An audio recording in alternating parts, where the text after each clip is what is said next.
I just woke up from a nightmare where my media had L themes, L protagonists, postmodernism, and to top it all off, an open ending! Writing a story that no one finds flawed is an inherently Sisyphean task. Nothing you do as an artist could possibly make you immune to criticism, but the closest thing you can do is maintain the audience you've already built without sacrificing your vision. Find a way to give the people what they want, and yet still deliver what you want. But what did you expect from Jujutsu Kaisen? What exactly did you want to get out of the series, and what drew you in to begin with? Especially in the first leg of its run, countless things drew people into JJK. Maybe it was Gege Akutami's art style and the fluidity of his choreography, or maybe it was the unique power system. A good portion of the fans of the series will say something along those lines, something or other that has to do with fighting.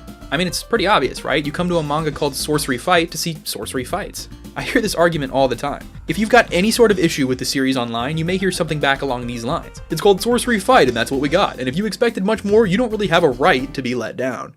But is that correct? I would say absolutely not. People don't watch Star Wars to watch Star Wars. The reason those movies became so popular and beloved is because they were an epic fantasy with a character-driven narrative. If Star Wars was 3 two-hour movies about spaceships shooting each other, something tells me it wouldn't be very beloved today. The morals, the themes, the drama, the characters, the plot, the setups, the payoffs, these are where substance in a story truly lies. Yes, I know comparison is the thief of joy or whatever, but I only ever do it to make a point. But let's be real, can a fantasy film from Hollywood really equate to a Shonen Jump manga? Jump is practically comics for little boys. Should we expect anything from a series running in it except for Punch Kick Mania? Well, I think I just have to say it. Jujutsu Kaisen was never just about fighting, and simply being in Shonen Jump does not mean your story can't have nuance. Just because it's running in Jump does not mean it has to be typical. JoJo's Bizarre Adventure started in Shonen Jump. Similarly, JJK was never supposed to be a slugfest. It was a battle of ideals told through fighting, a tug of war between curses and the humans who spawn them. For all the characters except maybe, I don't know, these ones, it was never really about just fighting to fight. It was all about why this is happening. And everything seemed really important because Kenjaku was a chess master, and all our characters, even Gojo and Sukuna to an extent, were just his pawns. The story had, honestly, a really typical beginning, but it slowly subverted my expectations. It became darker, had more to say, and really became something that caught the attention of millions and millions of people. Expectation was at an all-time high. But did the story stay that way? Why are there so many people livid with the ending? And why was I kind of one of them? What I'm here to do today is find out for myself. Did Jujutsu Kaisen waste, reach, or surpass the potential that it had? We're going to be having nuanced conversations today about expectations, what potential even is, every single character's relation to their own potential, and much, much more. Over the course of my JJK uploads, mostly just one, it's become very, very clear to me that the majority of the fanbase thinks entirely in binary. For my video trying to answer if Gojo and Geto were gay, spoiler, the answer is both yes and no, and neither. It's a very nuanced topic in the story, left ambiguous entirely on purpose. But if you go to my comments, you'll see one of two things. People saying yes, and people saying no. People, we cannot forget about the secret third thing. Ambiguity defines JJK, a series all about nuance and interpretation. Nobody has all the answers. Not me, not you, not Gojo, and not Gege. We aren't supposed to. I should say before I start, just because of all the idiots out there, this is all obviously just my opinion as to what potential the series may not have realized. I'll also be talking about what I like about the series too. I want to make it very clear that I'm trying to play defense for the series at the same time I'm playing offense against it. I've had some gripes with JJK over the past few years, that's for sure, and some have stayed and some have gone. But how is it overall? That's what I'm after. I want to finalize for myself. Did Gege Akutami fumble his manga? Is it a 10 out of 10 with a bad ending? Is the ending misunderstood? What's great, and what wound up as nothing more than missed potential? To quickly define potential before going any further, having or showing the capacity to become or develop into something in the future, latent qualities or abilities that may be developed and lead to future success or usefulness. These are the textbook definitions for potential, and it's kind of exactly what I mean. A prime example of missed potential would be a setup with no payoff. For instance,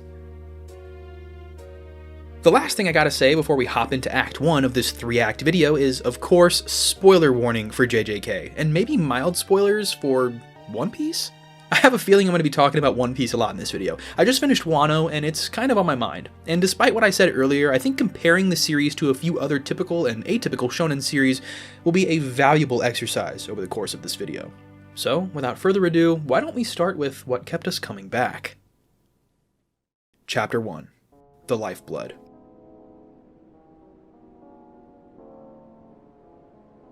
Ever since its release, JJK has begged its audience to question what's on the page. Who are we really fighting? What are the nature of curses? What is Kenjaku's plan? What is this person's curse technique? The entire series feeds off of these types of questions. That's why I call mystery the lifeblood of the series. If it wasn't obvious from my trilogy of icebergs, the mystery is very much what drew me in. When I first decided to check the anime out, I really was not all too sure about it. Once I got around the halfway mark of season 1, my thoughts on the series were not very high. Specifically, I remember not being a fan of the exchange event. It reminded me of your average shonen, stuff like My Hero.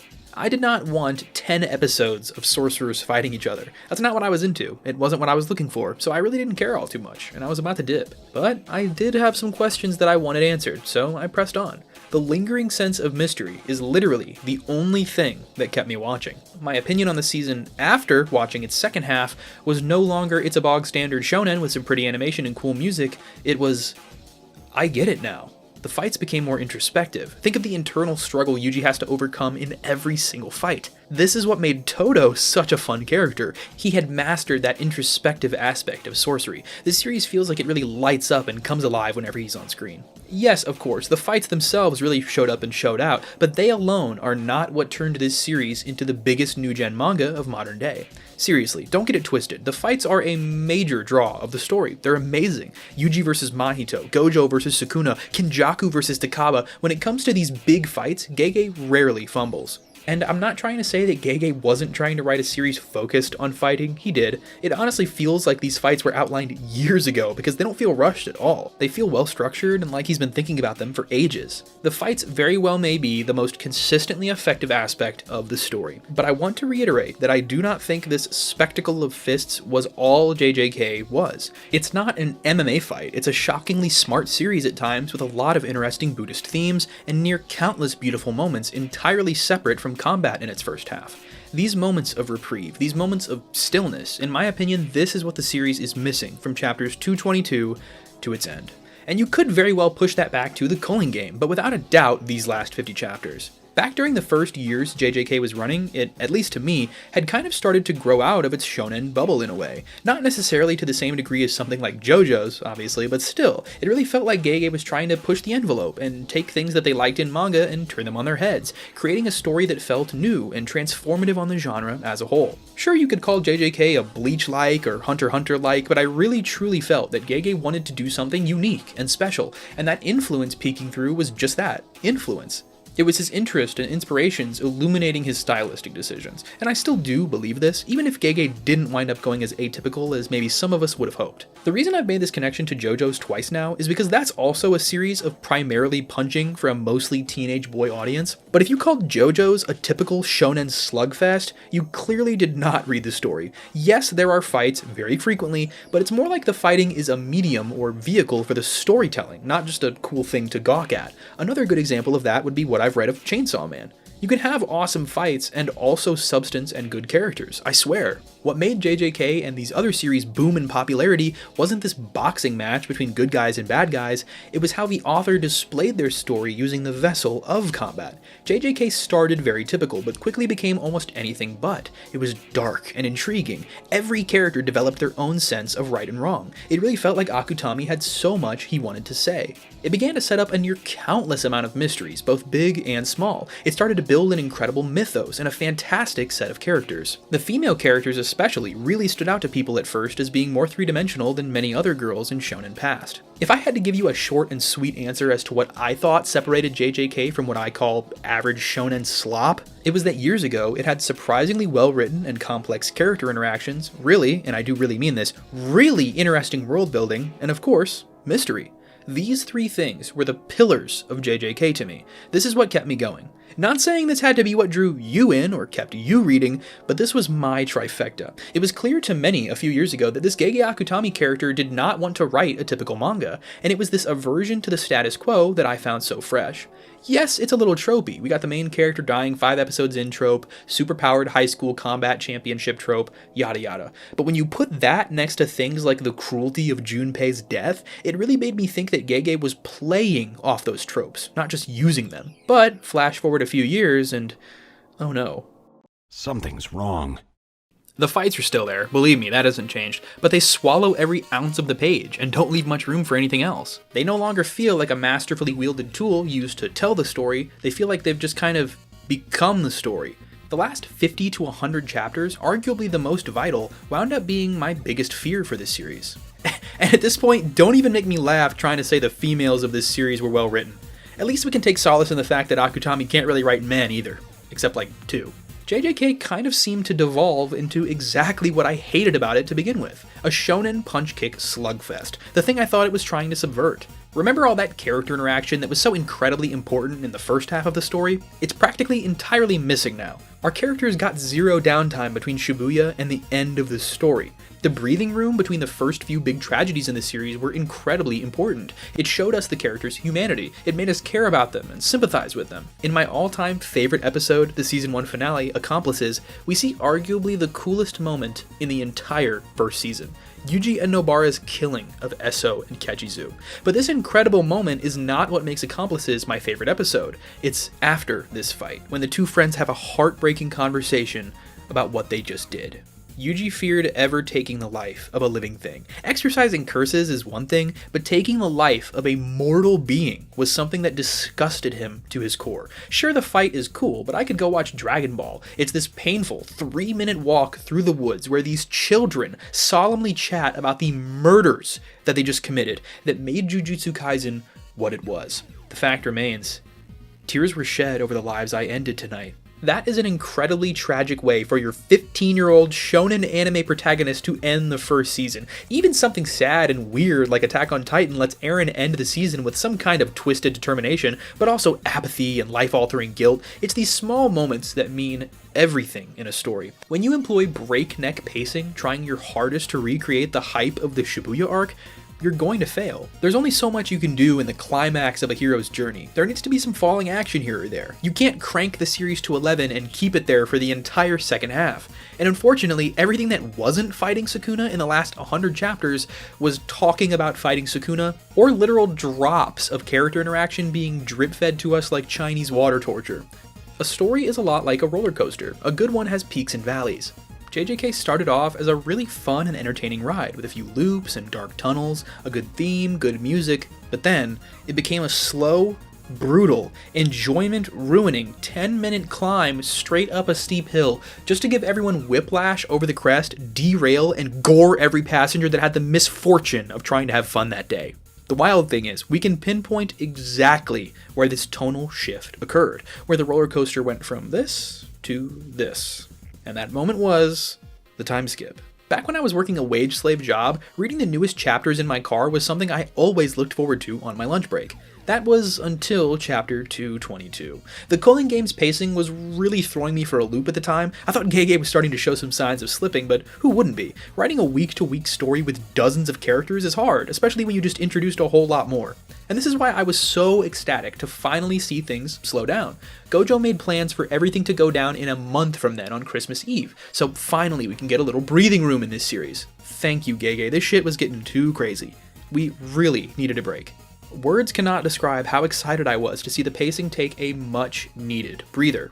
I remember it well. I punched out for lunch, ran out to my car on that rainy morning, opened my phone, and was truly devastated.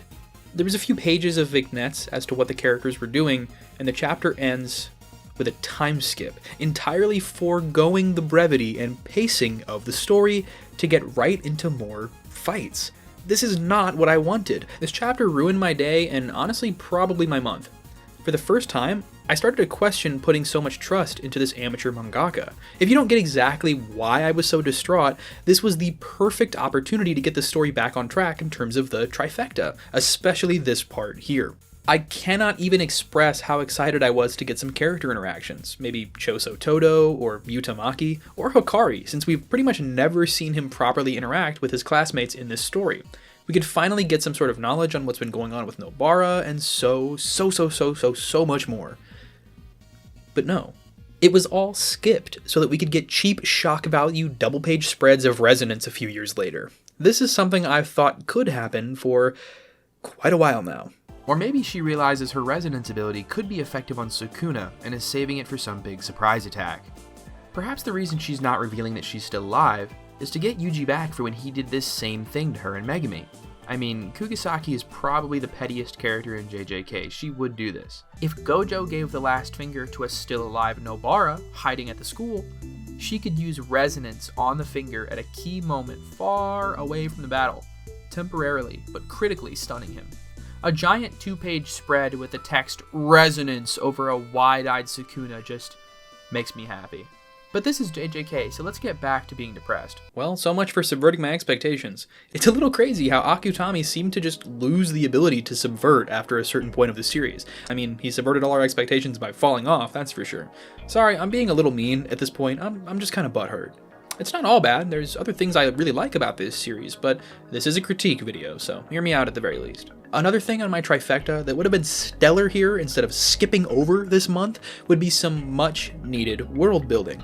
At this point in the story, Kenjaku opened up the knowledge of curses to the most powerful governments of the entire world, trying to incur global chaos. Nothing happened.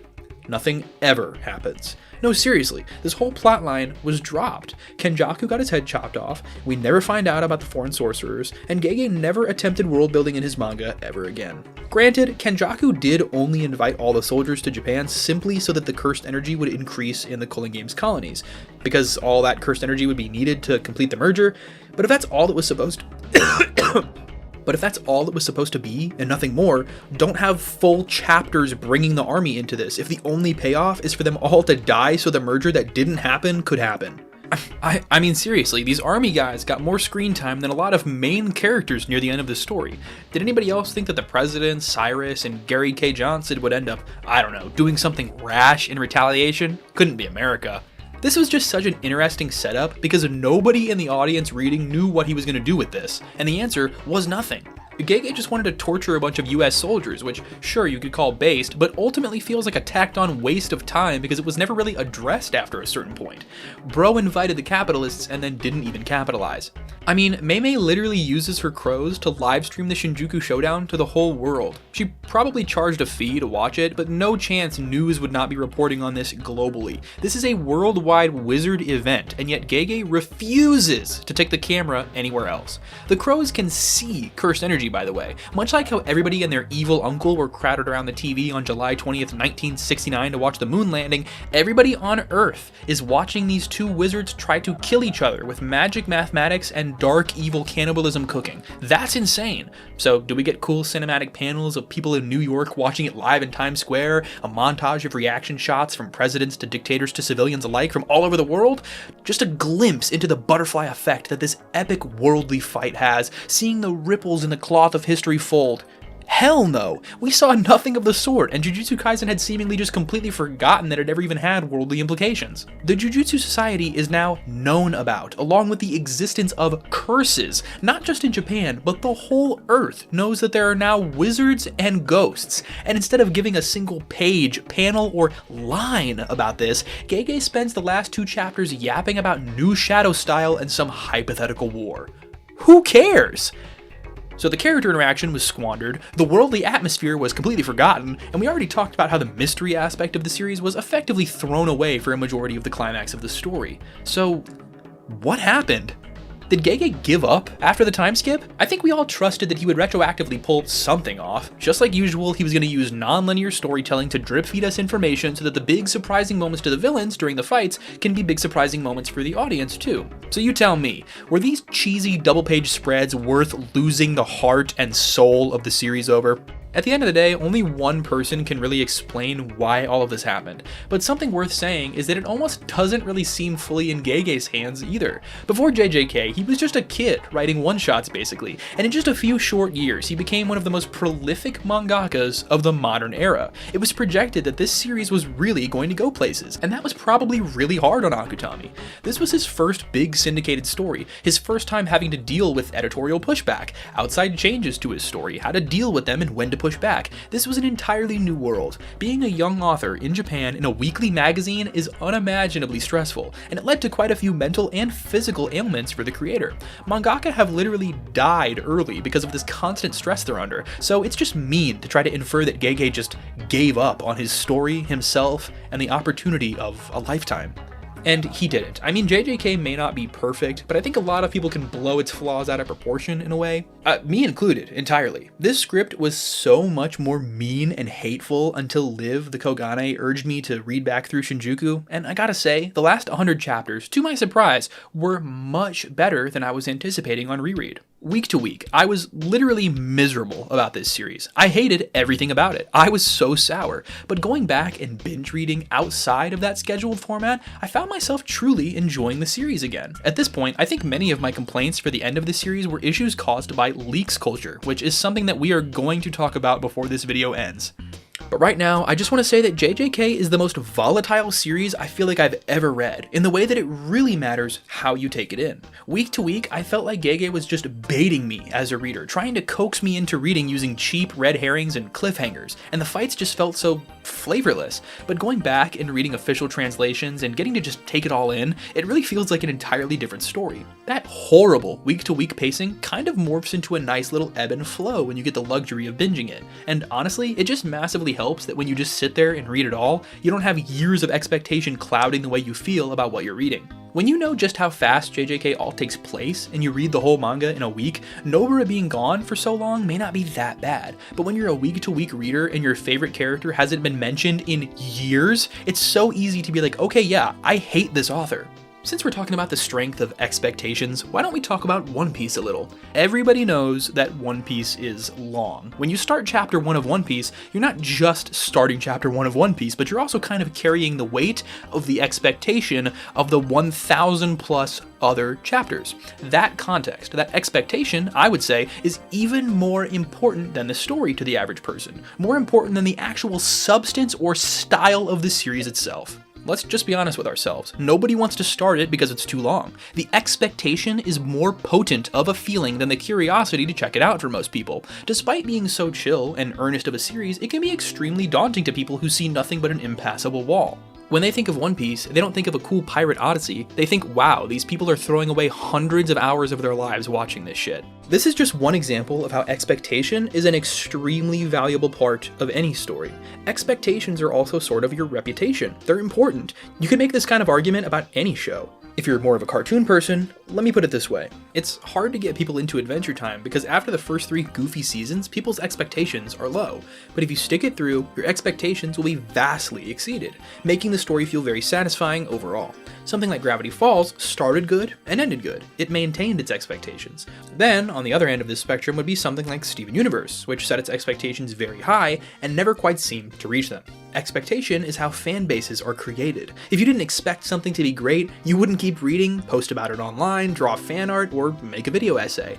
JJK, especially in its infancy, used expectation to its benefit, like any great story does. It made you expect something new, twisted, unique, boundary-pushing, and inspired. But at this point, if that's what I wanted, I would have been smart to jump ship and hope the Chainsaw Man fandom would let me in. Or just watch Bebop for the 45th time. As an artist, the strongest weapon in your arsenal is playing with people's expectations. This is what gets people coming back, when your story is so open-ended and intriguing that it can conjure up a massive, sprawling idea in someone's mind. But just as expectation can be a benefit, it can also be a tremendous deficit. If you set people's expectations too high, it'll be hard to impress them. One Piece is a series that sets its expectations very high, but then time and time again surpasses what you thought could possibly happen in this series. It's great.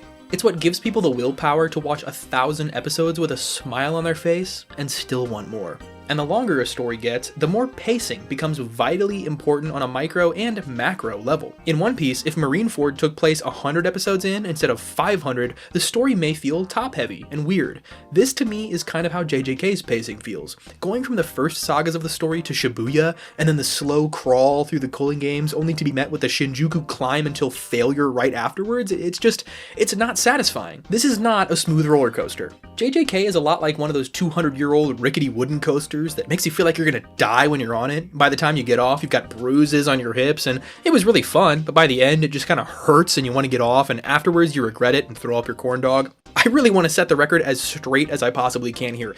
I like JJK still, just like I still like the shitty wooden roller coasters of pain.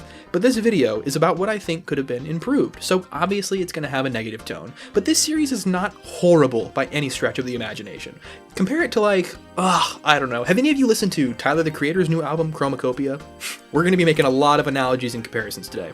But when a prolific music artist drops 3 insanely evocative, transformative, inspired, world-changing albums back to back to back, the follow-up can't just be great. It needs to be more. It needs to have something intangible, actualized potential. This is why many people think Chromacopia is missing something. It's fantastic, but it's simply not this good. How much more successful do you want me to be? More successful. How many records can my records break? More records. But I'm the best. But are you a different animal and the same beast? What the f does that mean, Kobe Bryant? Now that JJK is over, I can confidently say it's good. It's a 5 out of 10 or above.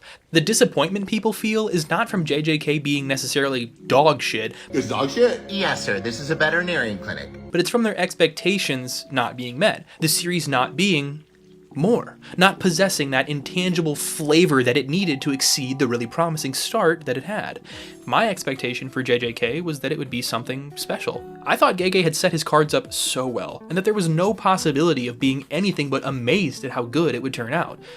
What can I say? I set my hopes high after reading Shibuya. If you want to call that my fault, go ahead. I understand, and it kind of is. And upon getting the chance to read through the story in a binge style, devoid of expectations, it is a lot more enjoyable. But being a JJK fan in the past few years has not been enjoyable. Between the fan base, leaks culture, the week-to-week pacing, and unmet expectations, I get the hate. And I was there. I've been reading this series since mid-Shibuya, and when the manga ended, I felt a little actually betrayed. It was weird. I felt like something cruel had been done to me by this series ending on such a strange note. I was a little blinded by the flaws right in front of me, and for a moment, I was really about to disavow the entire series. My opinion was like, hey, if you don't like something and you aren't gonna like something, you'd want to know as soon as possible so you don't get too invested. If you read one chapter of something, you can be like, this was fun, but not really for me. I felt annoyed that JJK really interested me until the very end. I felt like Gege was massively prioritizing week-to-week hype over a well-balanced story, and this was kind of just ignoring all the missing aspects of the story that I wanted so bad, like character elements and world building. Now, brace yourself for what I'm about to say. I want to say I liked Gojo vs. Sukuna as much as the next guy, but I don't. Reading week to week, it was a totally maniacal pacing nuke. It made it really hard to care about any other plotline that was happening in the story because they no longer existed. They were all merged into this one big A-plot. Maybe this is just my mentality as a YouTuber, but to me, it felt like a lot of Gojo vs. Sukuna felt like clickbait. Ending every chapter with this thing for power scaling chuds to plaster all over their thumbnails the next day. On the 8th week in a row of Gojo dying and then being perfectly fine, I was like, oh my god, it's been months, just kill this guy already. It really felt to me like Gege was strictly focused on burning as brightly as possible, and that's why it kind of burned out. I've seen a lot of people being like, damn, it's kind of crazy that JJK around its ending was the biggest thing in the universe, and now nobody even talks about it. I hope more people do decide to revisit the series and reread it, or honestly, the anime could totally fix a lot of my problems. I'm gonna go ahead and predict that the anime will still be huge, and people will probably go back to loving the story at large, because this issue with expectations won't even be a thing. The series would have ended years ago. But meanwhile, now, everyone was so caught up in the expectation and potential that until it's unpacked, it's kind of hard to even form an opinion on the series. So hopefully this video is useful to more people than just me at trying to kind of rationalize and solidify some of my thoughts here at the end. I want this video to be a conversation in a way. Please, if you think I'm wrong about anything, push back. I want to read the comments. I want to have a conversation about this series because I really do think now is the perfect time.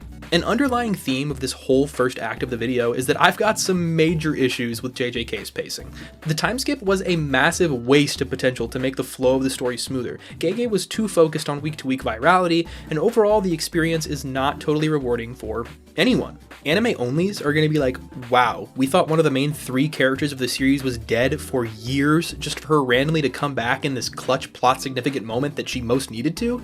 Guys, this might be ass. Meanwhile, the manga readers are dead at the bottom of the ocean after dealing with Nobara Cope for as long as they did. A lot of stuff that people were highly anticipating, like Nobara's reintroduction, Yuji's power-up, and dozens of character interactions, were completely skipped, which is why the time skip, to me, has always been the point of no return. I knew what was going to happen, because Gege always does it. Drip feeds us what happened during the time skip during the fights, creating a non-linear A and B plot structure. It's Gege's bread and butter. But I did not want bread and butter. I'm sick of appetizers, Akutami. I wanted the full meal to come out. There was this little piece of me that trusted that it would all be worth it, though. Part of me was like, dude, just trust the process. Those reveals are going to be so mind-blowing that you're going to be happy that we never saw any of this shit. It'll all be justified. But it wasn't. It wasn't anywhere near worth it. And when the announcement dropped that the series was 5 chapters from its end, the smile collectively ran from all our faces, and the trust from many of our hearts.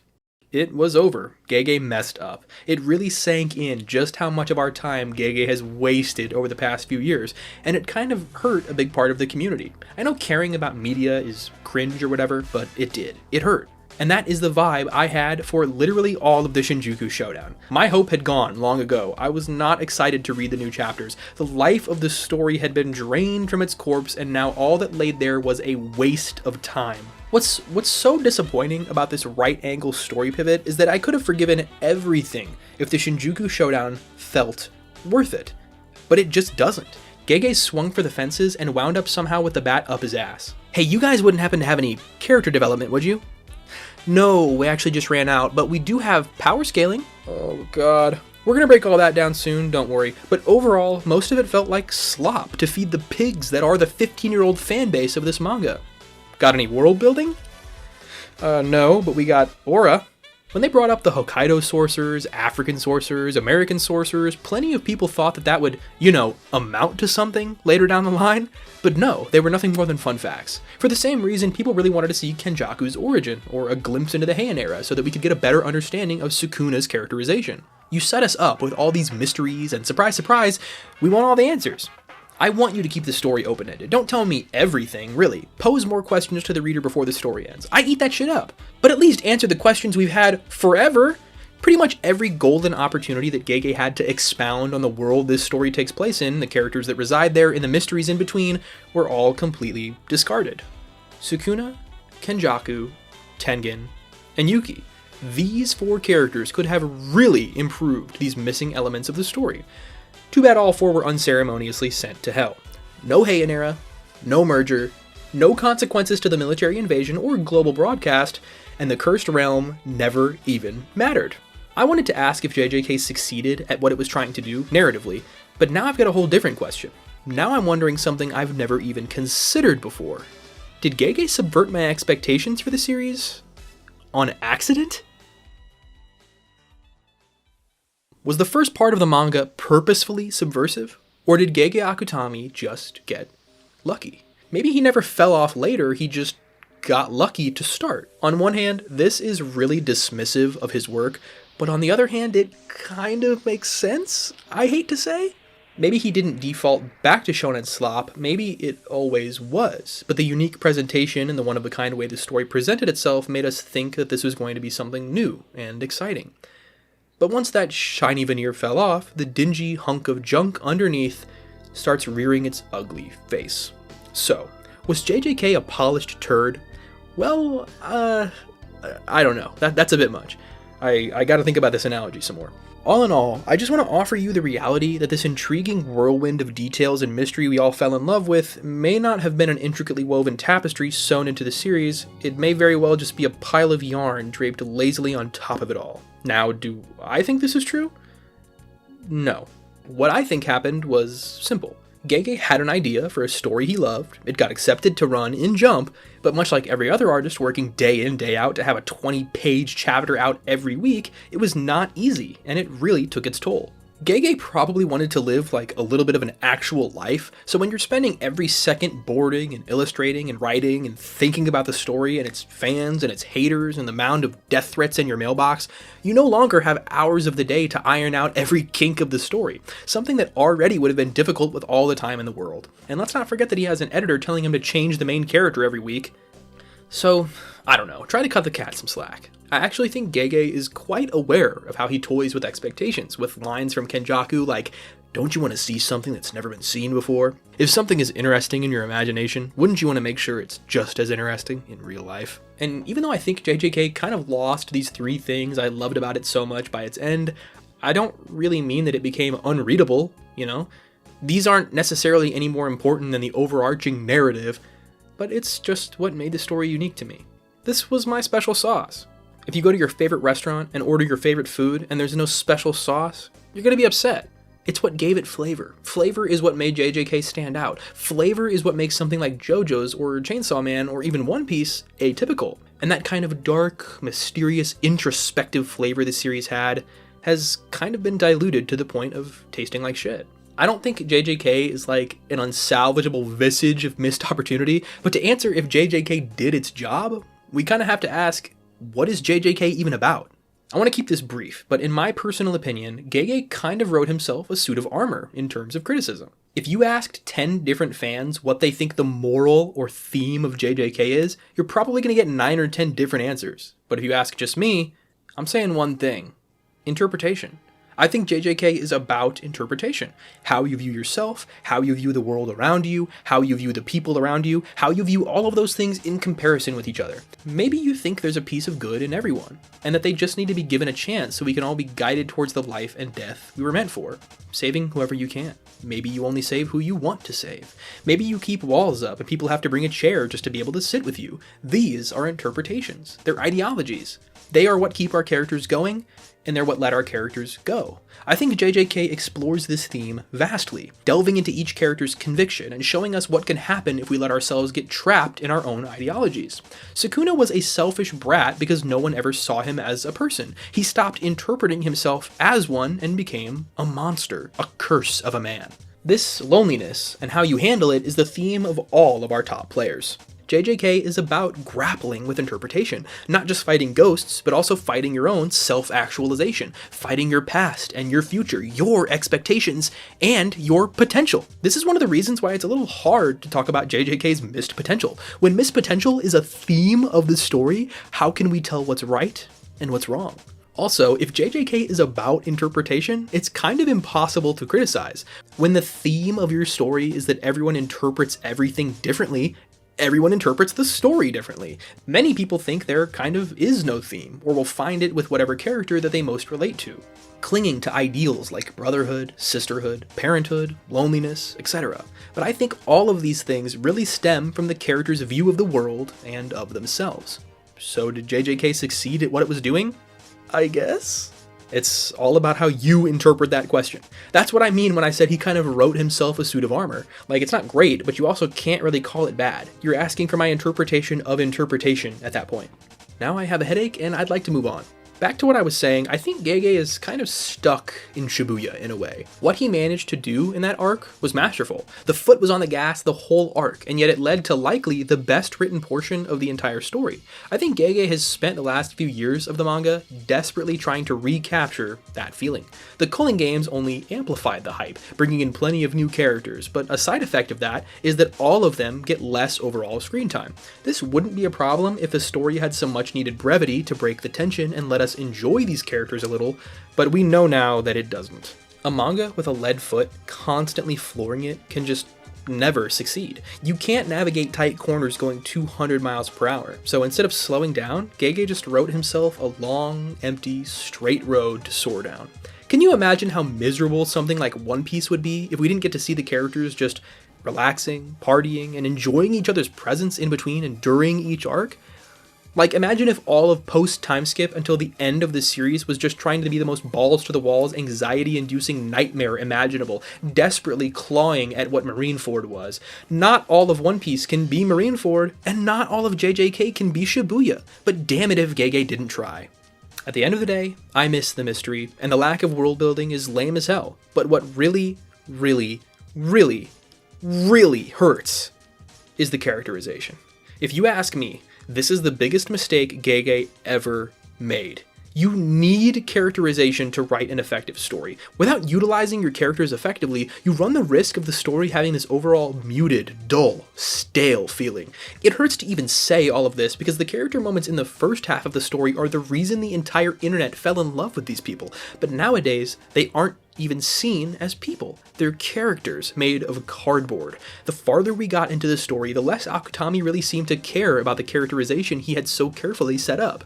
I know this is a little bold, but yes, right here in the middle of this video, I'm going to discuss each and every character's wasted potential. Because I'm a brain-dead YouTuber, I can't exactly form thoughts in my small pink brain, so I need to contain them on a tier list like I always do. Welcome to Chapter 2. Chapter 2.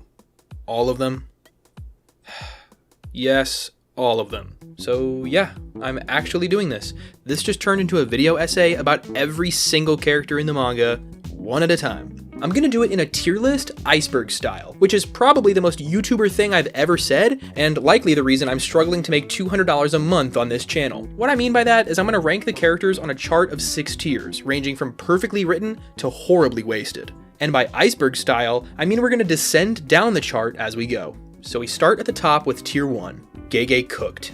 These are the characters I think nobody but Gege could have possibly written. Characters that elevate every element of the story with every page they're on, and that I have no notes for besides maybe some nitpicks. This is a spot I've reserved for just 5 characters. Technically 6, because Mahoraga was perfectly written, but also hardly a character. Starting with the most influential and well-written character, Satoru Gojo. In a video about missed potential, Gojo is the only character I was always confident wouldn't need that much discussion. Everything about his relationships with the other characters, his place in the world, the open-endedness of his story, the tragedy beside the beauty, the tale of a man destined to walk alone, who wants nothing more than to be near those who he loves. It's brilliant, and almost makes me wish he was the main character. I know it's all about the next generation, but wouldn't that theme be even more effective if the teacher was the main character and then died, and then all the students stepped up and became the main characters in their own right by the end? Then the story could have literally embodied its message. There could have been something real interesting there. But let's face it, when your only complaint is that there isn't enough of him, he's probably perfect. Which is exactly what makes Mahito perfect too. Mahito is one of those villains that's just so good that you're honestly upset they didn't play a bigger role in the end. I think Mahito was the best executed curse there ever was in the story, and for good reason. He was by far the most conscious, most human, most powerful, most intelligent, and most terrifying cursed spirit we ever saw. A child body horror mastermind, such a weird yet ultimately flawless archetype. Mahito and his disgustingly evil nature really embodies what curses are. And for that, I don't think he was wasted by any stretch of the imagination. If you told me you think the story peaked right here, I might shake your hand. His ending is quite fitting. And as some characters a tier down will tell you, it doesn't matter how good of a character you are. If you don't stick the landing, it makes a world of difference. Gege is really good at vignettes of characters, telling a lot with just a little, or at least he can be. And 2 wonderful examples of that would be Toji and Nanami. I would say that even though we saw very little of these characters' inner workings, they are endlessly interesting. That's a really big green flag in terms of being well written. All they needed to be perfect characters was A, to interact with the other characters the way that they did, with impact and nuance, and B, exit the story in a meaningful way. Is it obvious that these are Gege's 2 favorite characters? These guys are forever memorable despite not having an abundance of screen time or an episode-long backstory. We see Nanami go get some bread, and that little vignette is enough to show us all we need to know about the guy. It's simple and beautiful, like a good dish. Speaking of, all the tiers on this list are food-themed, kind of a Sukuna joke.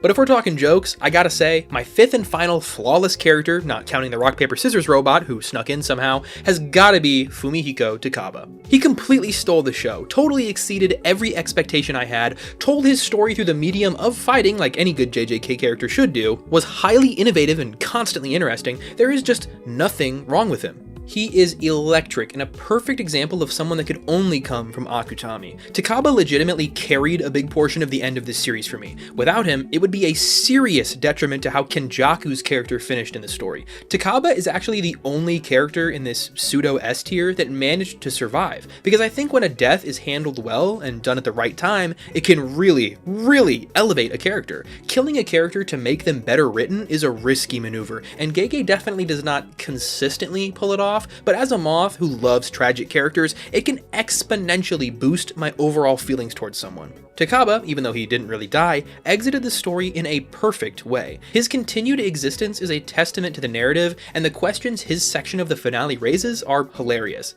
For some reason, Shoko just let Takaba keep Geto's body, and now, through the will of Takaba's curse technique, the body is alive once again, stuck being Fumihiko's comedy partner. Is this Gecko? Kenjaku? Both? Neither? We'll never know. It's perfect, it's weird, and it just works in every way. It's mysterious, it's funny, it gives both the hero and the villain what they want in the end, yet is still somehow punishing them both by sticking them together. It's great! Kenjaku vs. Takaba is one of the all-time highlights of this series, and I cannot wait to see it animated.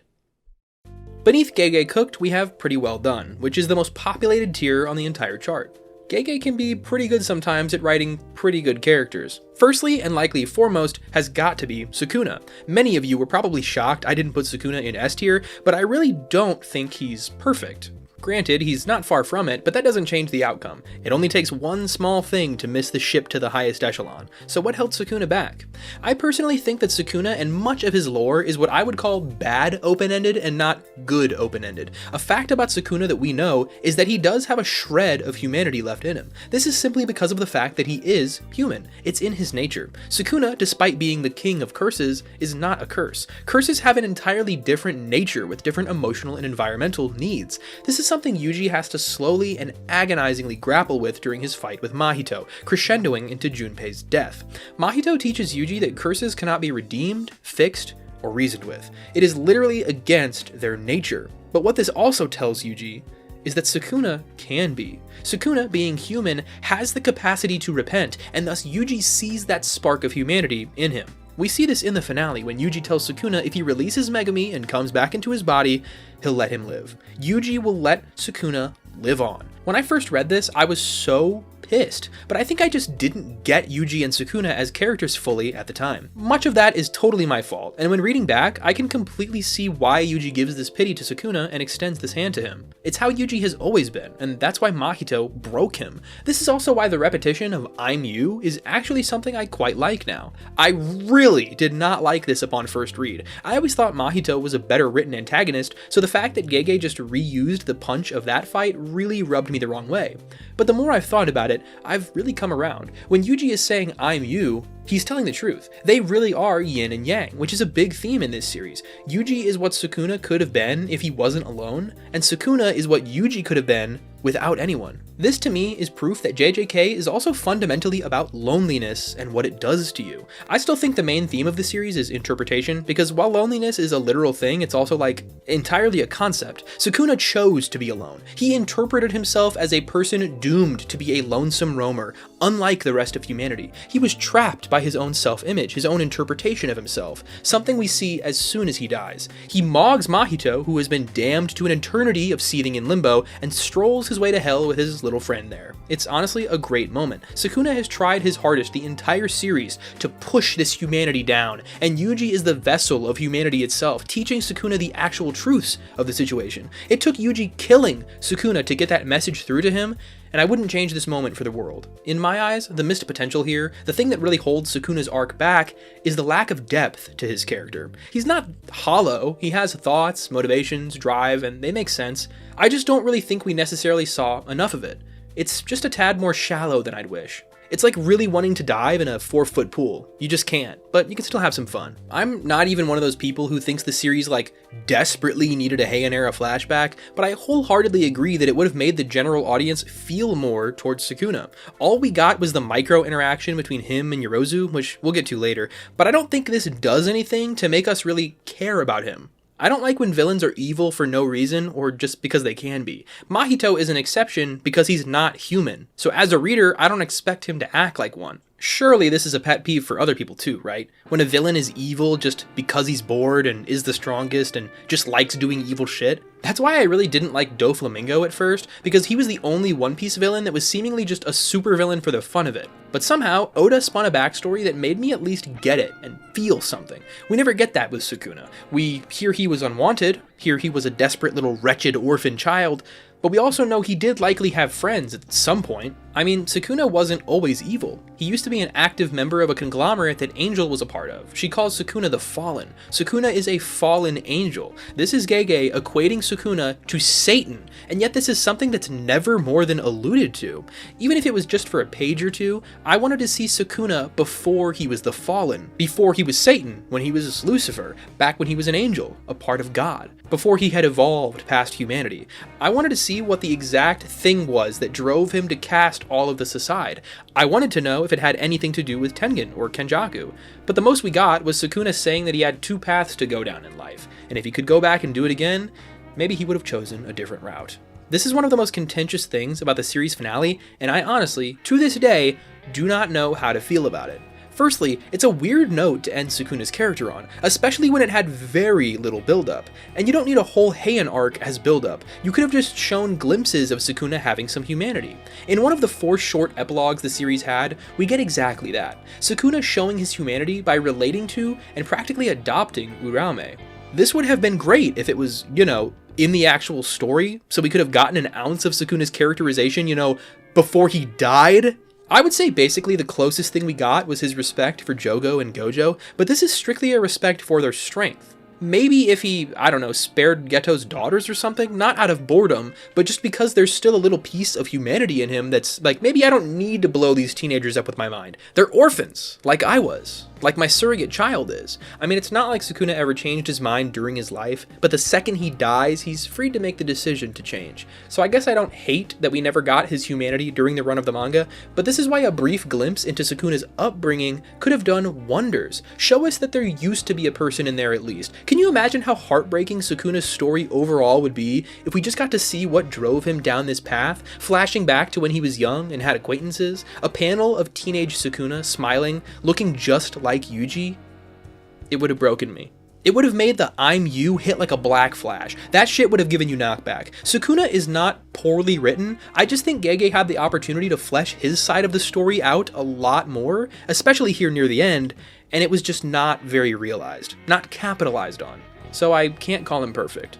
I can't really imagine these guys being written all too much better, but I unfortunately can pretty easily think of some ways to improve the impact of Sukuna's character, so that's the degree of separation here in Tears.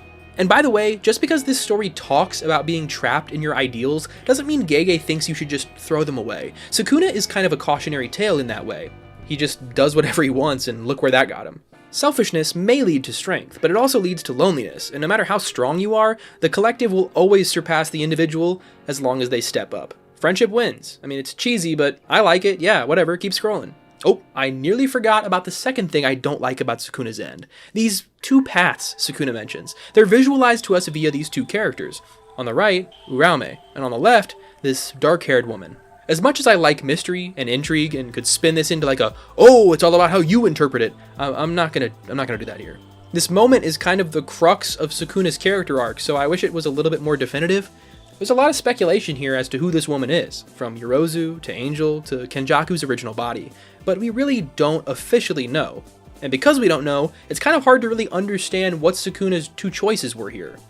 My interpretation of this is I want to say it's supposed to be similar to what Yuki told Choso, and his 2 choices here are live as a human or die as a curse. And obviously he chose the latter, cursing himself to die. What I don't like about this is that it almost makes it out to be Uraume's fault. Sukuna's fat ass broke his refrigerator, found a kid who could freeze his meat for him, and practically kidnapped them. So what's this 2 paths bullshit? Uraume didn't seduce Sukuna out of his holy position, they're a victim. If Uraume is supposed to represent the path to dying as a curse, who is this that's supposed to represent living as a human? I guess it could be Yorozu, because they could have just lived a quote-unquote normal life together, but she was even more manic and evil than Uraume. Honestly, a worse influence. I just don't know, and that's my problem. It should not be this open-ended. I still think even this is Sukuna locking himself into binary thinking. There's always more than 2 paths. If you ask me, this is just showing the theme yet again. Interpretation and how it affects you, manifestation, how you become the way that you think, how you can be trapped by the way you feel, and the choices you make in response. We get a lot of these choices, these ultimatums. Is Gojo the strongest because he's Gojo? Or how about heading north instead of south, sinking deeper or bouncing back? I love that dynamic in this series, I just don't think Sukuna very gracefully displayed it is all. I'm pretty committed to making this the longest video on YouTube, so I am going to quickly touch on some miscellaneous Sukuna nitpicks here. I gotta get it all out. 1.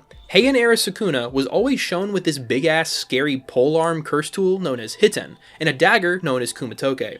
Everybody was thinking he would eventually get these weapons back, along with his prime form. But Sukuna never got Hiten back, despite it seeming like the much more important of his 2 weapons, with it being stamped on his forehead and all. But no, it was Kumitoke he got. And you know how he got it? Yorozu created it for him using her curse technique. She says it was made of 10,000 binding vows, whatever the hell that means.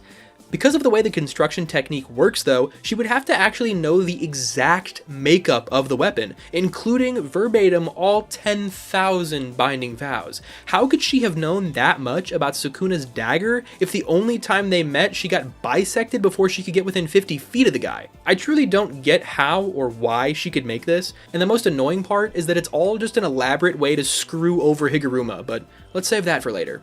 You might expect me to rag on Gege for randomly letting Sukuna fly near the end of the series, but I don't care. He admitted that he ran out of time and didn't get the page space to explain how characters like Maki and Sukuna can airwalk.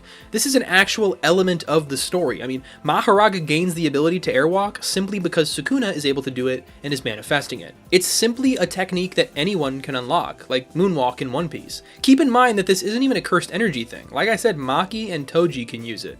I really don't care about this because it wasn't teased for 200 chapters like Hiten was, but my next nitpick is that Gege confirmed years ago that Sukuna would eat an important character. Because Sukuna is a cannibal with a giant gaping mouth on his torso, we all thought that this would be a horrible, gory scene for Sukuna actually devouring someone, shoveling them into his open maw, chewing them gratuitously and swallowing them directly into his stomach. But in reality, it was just him popping Tengen like a pill in his normal mouth. This is classic Gege, telling you something amazing will happen, setting your expectations in the fucking stratosphere, and then just doing some normal ass shit. Like, okay. Also, nobody cares that he beat the Elite Celestial Squad and the Abe Clan Squad or wiped out this whole blah blah blah.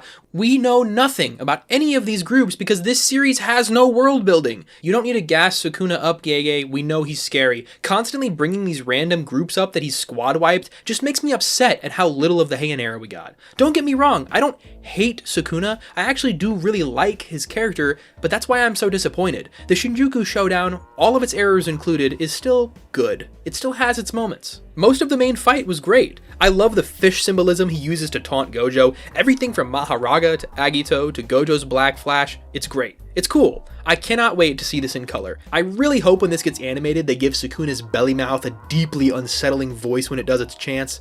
Mappa, please. For me. I especially really love the ongoing tug of war between nerfs and buffs going on here. Gojo gets ubercharged, Black Flashes sap your enemy's cursed energy while multiplying your own, Gojo reverse engineering a zero cooldown glitch and then Sukuna flashing it after witnessing it once. It's all phenomenal, especially the Black Flashes. I'm most likely the biggest Black Flash nerd on Earth, so I was really excited to see the role that they played in the end, especially for Yuji. Yuji practically unlocks Shrine because of them, because when you hit one, you're more likely to hit another. Yuji chains 8, culminating in a domain of his own. Waiter, more XP farming in my shonen, please! I would have to say my favorite moment of Sukuna's whole fight was right after he kills Higuruma. Or at least thinks he does. He's like, damn, I'm supposed to be the lonely stoner that walks alone and not gaff about anybody else but myself. I'm supposed to be independent and all by my lonely type shit. Why am I disappointed that he died so fast? And the answer is because Sukuna desperately does not want to be alone. It's a beautiful little scene, and if there were a few more moments or just hints of introspection from him like this at this level, I would probably have loved the actual conclusion way more. For that, and everything else we just discussed, he's pretty well done. Could be better, but a very interesting character nonetheless. Oh my god, this is going to take so long! Right off the heels of the hardest character to talk about, we have the second hardest character to talk about, the main one. So I would say over the course of writing this video, no character underwent more of a change in my eyes than Yuji Itadori, when your goat is a cog. So as I was writing this, I kind of started to notice something. An error that I've made in a lot of my videos. Too many. And that's me not getting the whole picture, not escaping my own biases. I don't want this video to be an echo chamber of my same old complaints, so I really wanted some outside opinions on some of this. And I instantly knew one of the first people to talk to was Liv, the Kogane. If you know anything about her from her channel or my other videos, you should know she's a huge Maki fan, so that's why I reached out for her insight. But while we were chatting, we got onto the topic of Yuji. I stated some of my complaints, and Liv really urged me to reread Shinjuku, now that it's a complete package and not a part of a larger story with the weight of the fandom and expectations and everything else. That one decision wound up changing the tone of this entire video, so thank you, Liv. I was always actually much more engrossed in Megumi and Nobara's inner workings as characters, and I had a lot of complaints as to how Yuji was being handled. I just honestly always felt like the guy was a little boring. Sure, he was strong and funny, but something always just kinda seemed missing. If this series is a sandwich, he's the white bread. He's not exactly the most flavorful, but he's integral and holds it all together at the very least. I always just felt like he was more of a victim of circumstance and a vehicle of fate rather than a well-written character. But now, that's totally upside down. Of the main three, Yuji by far has the best written story. But why don't I read what the Kogane said first? Because, hey, they are the game master after all. Yuji is perfect to me. Even the fact that his domain has no name. It's all homogenous with Yuji Itadori, Mr. I am no one. I used to have this running bit on Twitter about Yuji being a cog in a clock, and I think I stand by that. His role was to move the world forward, past the age of Gojo, past the threat of Sukuna, beyond the control of the established bureaucracy, and forward through the stagnation of Tengen. Yuji is human culture, a sign of the times, and a master of his environment. The world inhabited him, not the other way around. Yuji moved Jujutsu culture into the future. He carried his brothers, both blood and bond brothers. He carried Sukuna. He carried Megumi. He carried Nobara. He carried Nanami. He carried Higi, Amanai, Gojo, Mahito, Angel. All of their hopes and hates were stored in Yuji. And what he did with that, well, he took Sukuna home. He gave Mahito new questions and made Nanami proud. He cried for Sukuna, and he'll carry on for him too. Because humanity's vessel, he doesn't only carry the good. Culture and time carry the weight of the past forward too. The curses we've overcome, they come with us as lessons learned.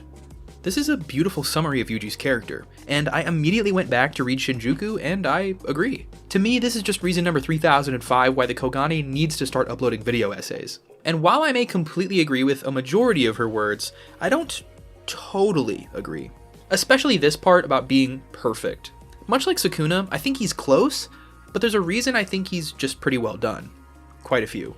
And my main one is, yes, he carried all his friends and many of his foes. Yes, he took Sukuna home. Yes, he made his teachers proud. Yes, he made a new path in the world without abandoning his humanity. And for that, we love him. But there's one thing that he didn't do, and that is meet his maker. Jujutsu Kaisen has this really interesting mini-theme of characters not being totally informed on their pasts. In JJK, it's all about bounding forward, away from the past. This is why Nobara doesn't care about the letter Gojo left about her mom. Wait, what? Gege walked that one back? I don't know why, but okay, I guess. But it is why Megumi never finds out about Toji, and it's likely why we never got a Heian era arc. Because the past is dead and the future is now. I totally understand that aspect of the story, but Yuji and Kenjaku never meeting outside of this frankly pointless encounter during Shibuya, it's not right. It's just not right. It doesn't sit with me right. Not one bit. I mean, think about it. Their last interaction has already been animated. Isn't that crazy? Even in the anime, it's already done. Yuji never got to prove Kenjaku wrong, to prove himself interesting enough for his attention. Yuji bears the weight of everything in the series, bears the weight of all humanity. He is so burdened by other people's pasts that it's ridiculous, which is why he should have been the exception to this rule about forgetting the past. And he kind of is, or at least that's the vibe I get from Yuji being the only one to not get a letter from Gojo, because they got to actually talk. Yuji is in a way the bearer of fate. And so this is why him not finding out about what Kenjaku did to his mother and father is so incredibly wrong to me. Like Liv said, he's supposed to carry it all, bear it all, not just the good, but the bad and the ugly. Yuji is so enlightened by the end of the series that I truly think that this would not have shattered his worldview any more than it already was. He would still end the series with a smile on his face if he got to confront his maker and prove him wrong about him and his brother Choso not being interesting enough. Listen, Yuji may not be that strong, but he's strong-willed. So strong-willed that it's like the strings of fate bend for him. This is what Sukuna finds so infuriating, that all it takes to rival him is willpower, not even strength. This eats away at Sukuna. Yuji isn't just a circumstantial vehicle of fate like I had originally thought, or he is, but it's much more beautiful than I realized. It's like he wields the power of fate with his will alone. He has soul-seizing punches, is chosen by the sparks of black, and now has his own domain expansion. If Kenjaku knew even half of that, I think he would have found Yuji a lot more interesting. Kenny is so lucky that Takaba exists, because I would absolutely despise how his character wound up if he wasn't there to completely change the game. I find this a little embarrassing now, but before this script, my hot take was that I didn't even really know if Yuji should be the main character of this series. In the number 9 one-shot, which is kind of what JJK really started off as, the main character Tsukumo is kind of a spiritual mix of Sukuna and Gojo, this selfish, lonely, gifted child with a serious dark side. It's a pretty interesting dynamic. But between number 9 and JJK, there was a lot of thought on the part of Akutami as to what he really wanted out of his MC.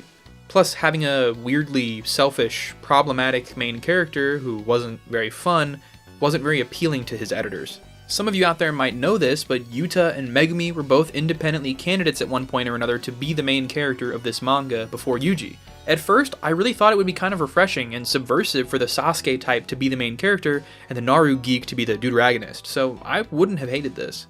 But because these two were so depressed, kind of one note, and let's face it, so similar, Gege went out on a limb, heeding the orders of his editors and made a new, more optimistic MC.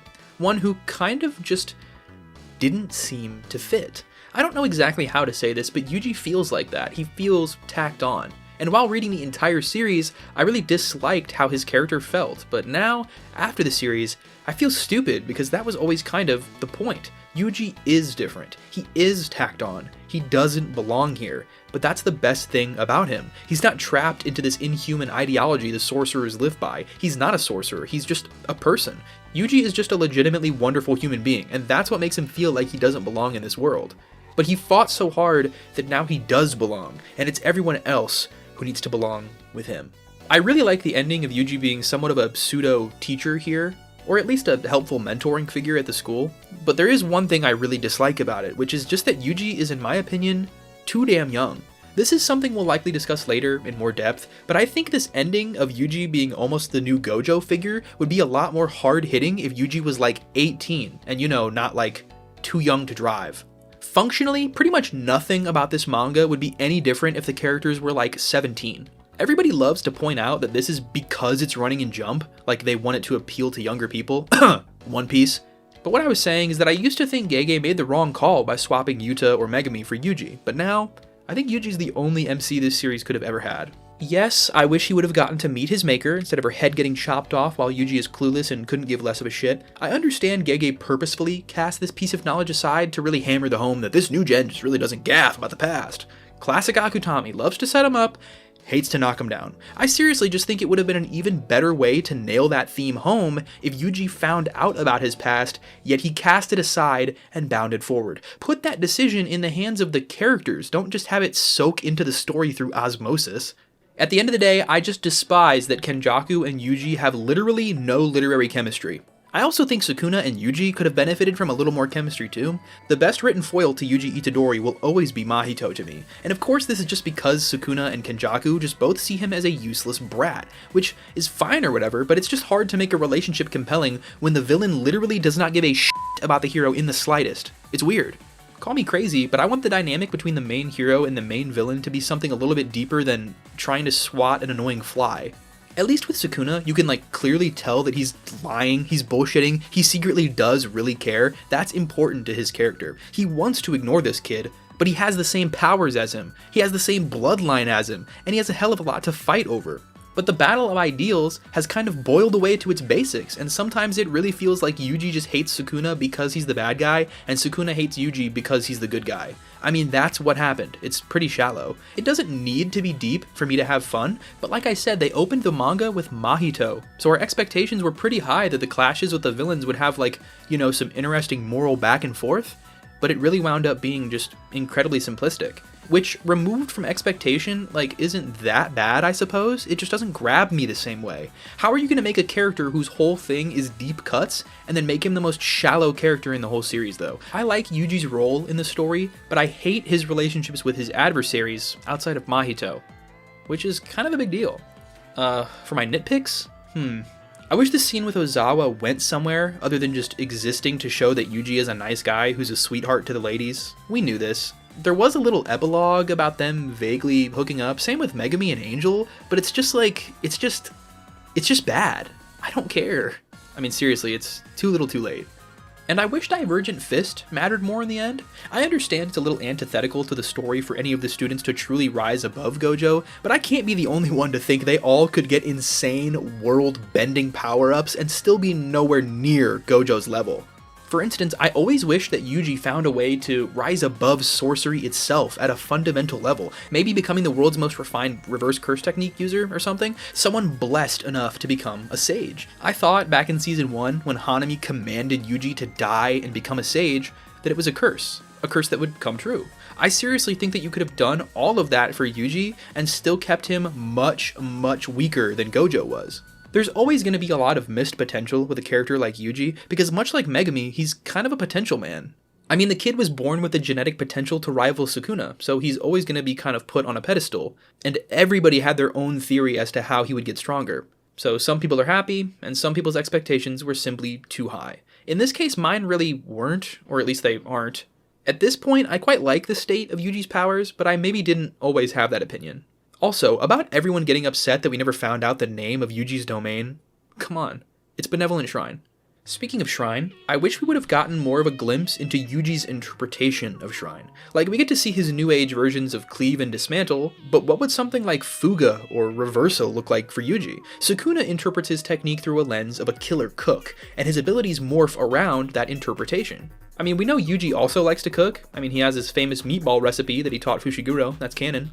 But I really doubt Yuji interprets Shrine through a cooking view like his predecessor does. I don't know how true this is, but I've heard some people say that the reason Sukuna uses food-based abilities for Shrine is because leaving food at shrines is a very common practice in Japan.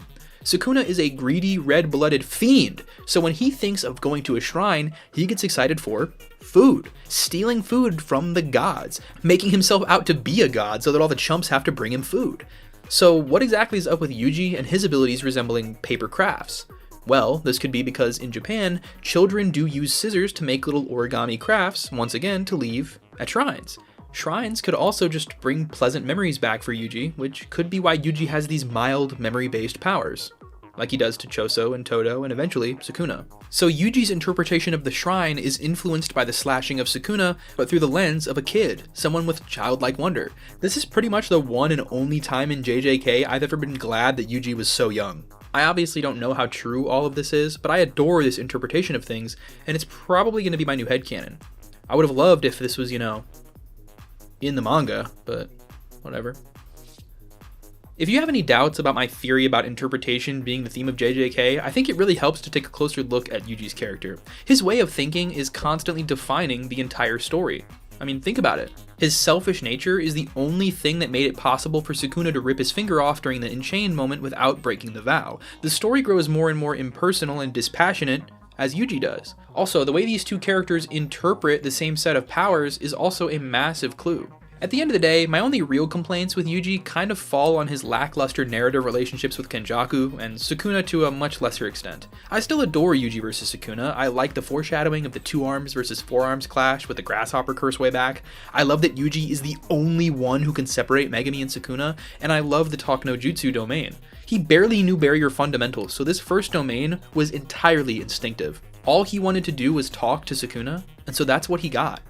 They talk about many things, human things, empathy, pain, family, just literally takes him for a walk through his own memories. As much as Gege wanted to deny it, Yuji has been manifesting these memory-based powers the entire story. He thinks on the ideology he's built about fulfilling his role as a cog in the system. He thinks again about what it means to have a proper death and realizes that it's those little moments of character that really matter in life. Which, firstly, is beautiful, but also, Gege, what? Follow your own advice and show us some smaller, more intimate moments with the characters during their runtime, man. Dude never once stops to smell the roses, and then the message of the story is to stop and smell the roses? For real? Once again, we have Gege trying to make himself immune to criticism. See, I've pictured myself as the accepting Sukuna going to hell, and you as the seething Mahito Jack wishing the story was better. That's you.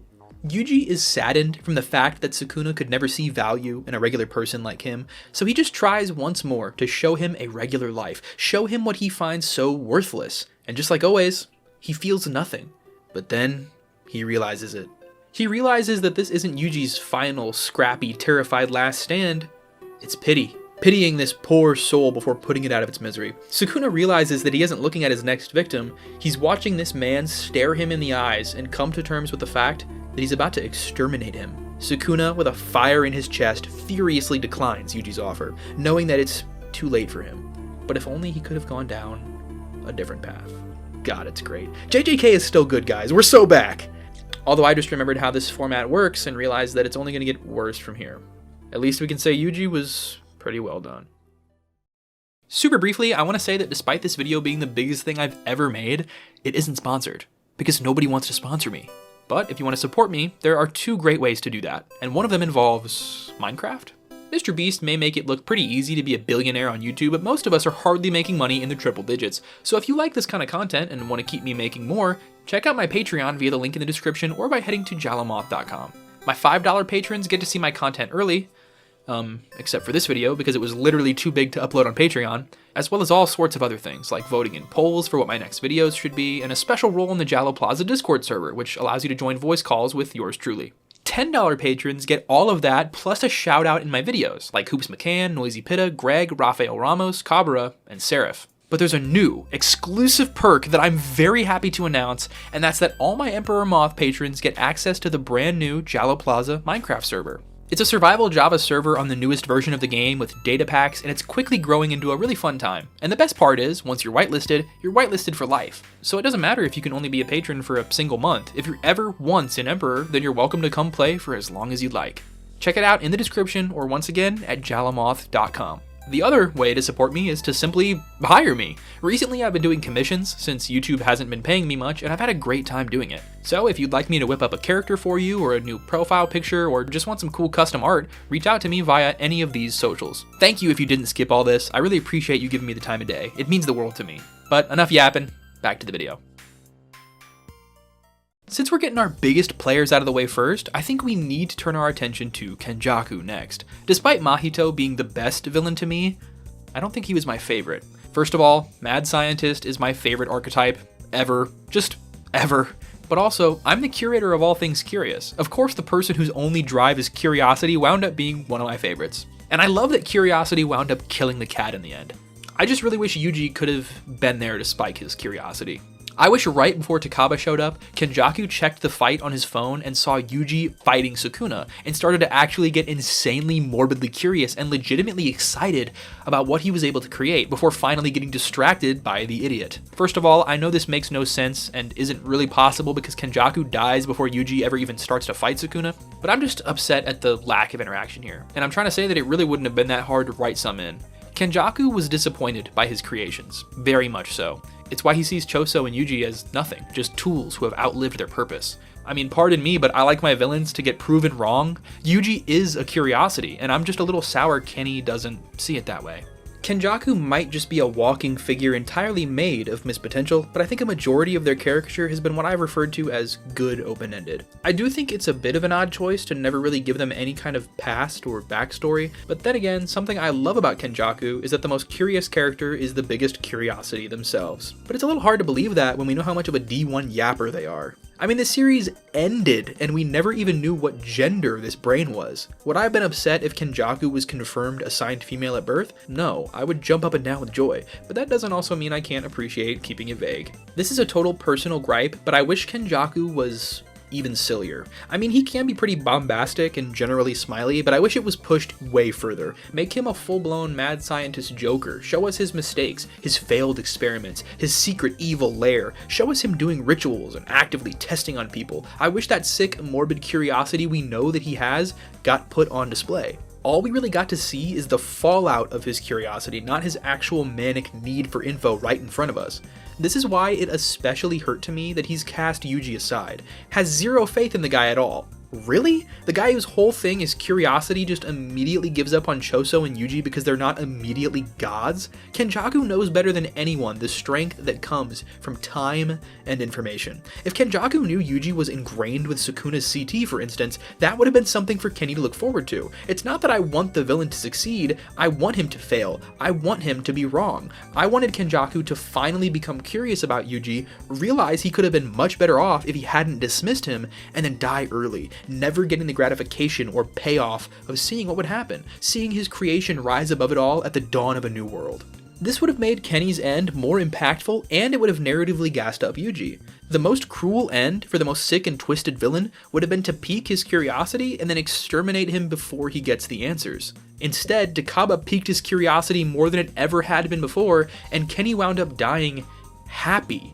I don't know, I just think he could have been pushed to be way more likable or way more hateable. Or both. I like the nuance, but if you don't dig deep enough, of course it'll feel shallow. Also, I think narratively, the evil doctor who's been presumably torturing and testing on people for like 1,000 years should have gotten a slow, agonizing, humbling death like how Sukuna got. Not an instant and merciful decapitation followed by a sword straight through the head. Kenjaku gets to die happy for some reason, and that doesn't work because he was kept in this middle ground of likability. If Kenjaku was still evil, but way more silly and likable via more screen time, his death would have been very bittersweet. That devious smile on his face would have meant something. If Kenjaku was more hateable via more screen time of him, being evil, it would have made his death more vindicating. As it stands, it's a little of both, but kind of neither. I am not interested nor satisfied by his end.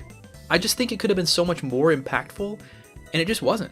It left me wanting more, and not in a good way. I think it makes way more sense for Yuji to have given Kenjaku the quick, pitiful, merciful death rather than this malignant bastard, but hey, kind of hard to insta-kill somebody when your only weapon is these hands, so whatever. And yes, I know the whole plan was to jump Kenjaku, but did it have to go right? I would have loved to see them fumble this. If Kenjaku survived, he could have seen Yuji using cleaves standing his own against Sukuna. Wondering if Sukuna is actually struggling, his curiosity would get the better of them and he'd try to mobilize so he could see everything, see the merger, see his magnum opus. It could have been this epic race between Kenny and Yuta, seeing who could get to Shinjuku first. There's a lot you could do there, but Gege had made up his mind about getting straight to the point. Either way, I like Kenjaku. Takaba is his perfect foil, and their encounter is probably the best moment in the series, one that will be remembered for generations. And I also love that Kenny's curiosity becomes our curiosity. When he says, hey, wouldn't it be funny if the merger had a funny face? And then we see that terrifying outline, Gege just made us curious about the merger through Kenjaku. I think the story could have benefited from a lot more moments like this, where we follow Kenjaku and see his side of this whole ordeal. It could have been a really interesting outlet to answer so many questions in this series. Like, think about how menacing it would have been to see him actually unlock the ability to enter the Cursed Realm. You know, that thing that he does once and never again? But regardless, as an audience, when Gege makes us curious about something, it usually comes across like foreshadowing. Like when you make a big deal out of what the merger would look like, then we don't get to see it, of course some people are going to be let down. Why wouldn't they be? Kenjaku is the smartest character in the series, and I just wish there was more focus on that. He's so smart that he's the only character in the entire verse who can just enter the Cursed Realm on command. This is multi-dimensional travel. That's how advanced he is. He's so intelligent that he can just manipulate Tengen's blank barriers with nothing but his mind. Literally creates a whole movie theater just to yap to Choso. He was the only character other than Sukuna with an open barrier. He's the only character who could ever even dream of inventing a way to turn people into cursed objects. Kenjaku was everything. I personally, from the very beginning, always wanted Sukuna to be nothing more than another pawn on Kenjaku's board. But that obviously is not the way things went. Kenjaku is lovely, I just wanted more. He's just a tad bad open-ended is all. Mostly good, but some inexcusable missed potential. I just wanted more screen time. Focus on their plot, make us invested in their curiosity and their mission, have them interact with Yuji more, teach us more about the esoteric skills of sorcery, and just make him even crazier. Like I said, if it wasn't for Takaba, he would actually be ass, and I would be so livid right now. So whatever praise you want to give Kenny's end, please direct it towards the moron. Someone else vaguely on topic that was pretty well done was Gecko. I honestly have next to nothing to say about Gecko directly aside from praise. He's a pretty well written character. I wish his downfall was a little slower and then we got to see more of his turn to evil, but we mostly see it through Gojo, so the suddenness of it kind of works. I would like to use this time though to explain how he has one of the most wasted curse techniques in the entire verse. So Gecko, and by extension Kenjaku, is a special grade because of his ludicrously powerful abilities. The problem with that is that I don't believe it for a second because we never see him do anything with it. Practically the most we see curses do in this series other than these guys is like the smallpox deity, the grasshopper curse, and Kurorushi, none of which really got to do anything. I personally just think curses as a whole are kind of a massive waste of potential in this series. To make myself clear, the three disasters are great. Pretty well done even. Let's throw them up on the board. I don't really have much to say about them besides the fact that the fear-based curses were very underutilized. Chainsaw Man did this about a zillion times better. I honestly wish that they wouldn't have even brought up how these characters are pooled fears, because it just makes me wish that there were more random fear-based curses everywhere. But we only ever got to see the disasters and then what I presume are the fears of grasshoppers and cockroaches.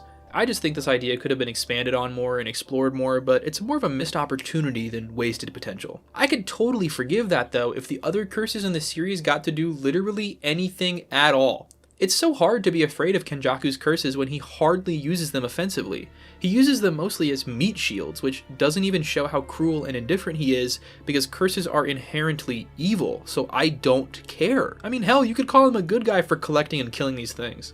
I like the scary, spiny tentacle thing that destroys Yuji and Choso. That unnamed freak is pretty much the goat of the entire series in terms of curses, unironically having the most feats. If I had $100 for every time Kenjaku gave some long spiel about this insanely strong curse he's about to pull out of his pocket, only for it to get immediately decimated, I'd probably have 3 times what I made this month on the channel. Kuchisake Onna was a very powerful vengeful spirit, the same type of beast as Rika and Noya, one with boundless cursed energy. And Toji cuts her down like butter. Tamamo no Mei was one of the only 16 special grade cursed spirits in existence, and Yuta off-screens the thing with a Miku beam. Then there's that time he pulls out special grade rebellion spirit, the pinnacle of Akuroo, and the thing instantly gets hit by a truck and f***ing dies. Looks like Takaba's no red policy doesn't extend to curses. But do you see how it's hard to care about the curses in this series when they never get to be menacing? The most menacing spirits we've seen are all weaklings. Why was there so much back and forth between the finger bearers, the Yasuhachi bridge curse, and the Zumba guy, but not the giant Hindu elephant that can rewrite the laws of physics? This one is especially stupid because Kenny uses it to scare Donald Trump, but then that's literally it. It was this big thing to scare the president, like an inflatable. All the soldiers being lifted in the air, that's Kenjaku's anti-gravity technique. This guy is not doing shit. All we know about this guy is that he, quote, removes obstacles and uses concepts. Just a yes or no, you still do not have a plan. I have concepts of a plan, and there are concepts and options we have to do that. Anyway, Yuki blows his head smooth off. Listen, I'm not saying every fight with every curse has to be Maharaga, but on the 5th time in a row of Kenjaku saying good luck defeating my legendary Pokemon, only for it to wind up in the meat grinder 3 panels later, I start to feel like, okay, curses just ain't shit. The Ganesha thing really rubs me the wrong way, because I assume Yuki's curse technique deals in concepts. The imaginary mask that she applies to things is a concept, so theoretically Ganesha could have removed or altered that aspect of Yuki's ability entirely. And she kicked a soccer ball through his head before he could even act. This is the equivalent of one-shotting Maharaga before it can adapt. It's a great moment, but the manga doesn't treat it as a great moment because how can it when we have no idea what this thing is or what it does? Here's a writing tip for you. If you want something to feel menacing, you have to actually show us it being menacing, not it being used as a jump scare blow-up doll for the feds and then spontaneously combusted without even a single word from the narrator going, oh shit. It was so unceremonious. Simple stuff like this is exactly why overall, I'm disappointed in Gege. JJK is not bad, but a shocking amount of the series just feels off.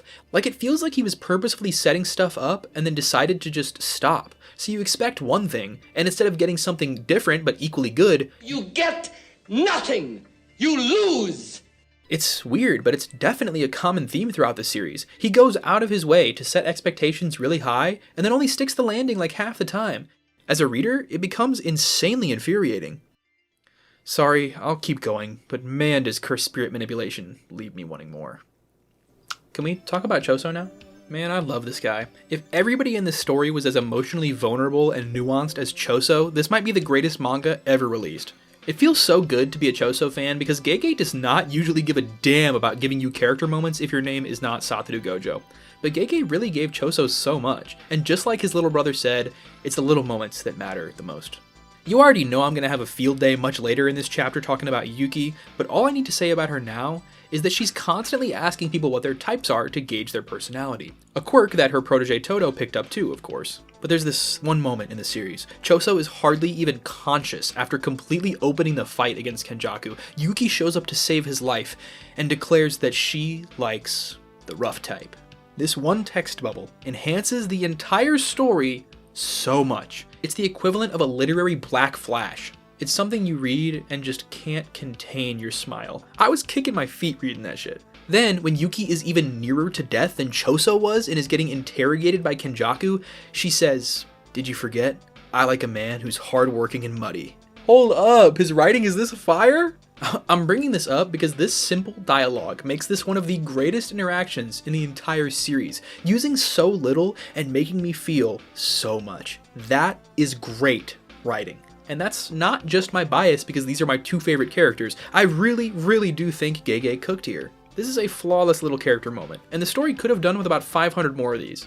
Gege has the capacity to be a stellar character writer, but just doesn't really afford us the luxury of showing that to us. This is why the move away from the slice of life elements of the story in its second half was kind of a big narrative L to me.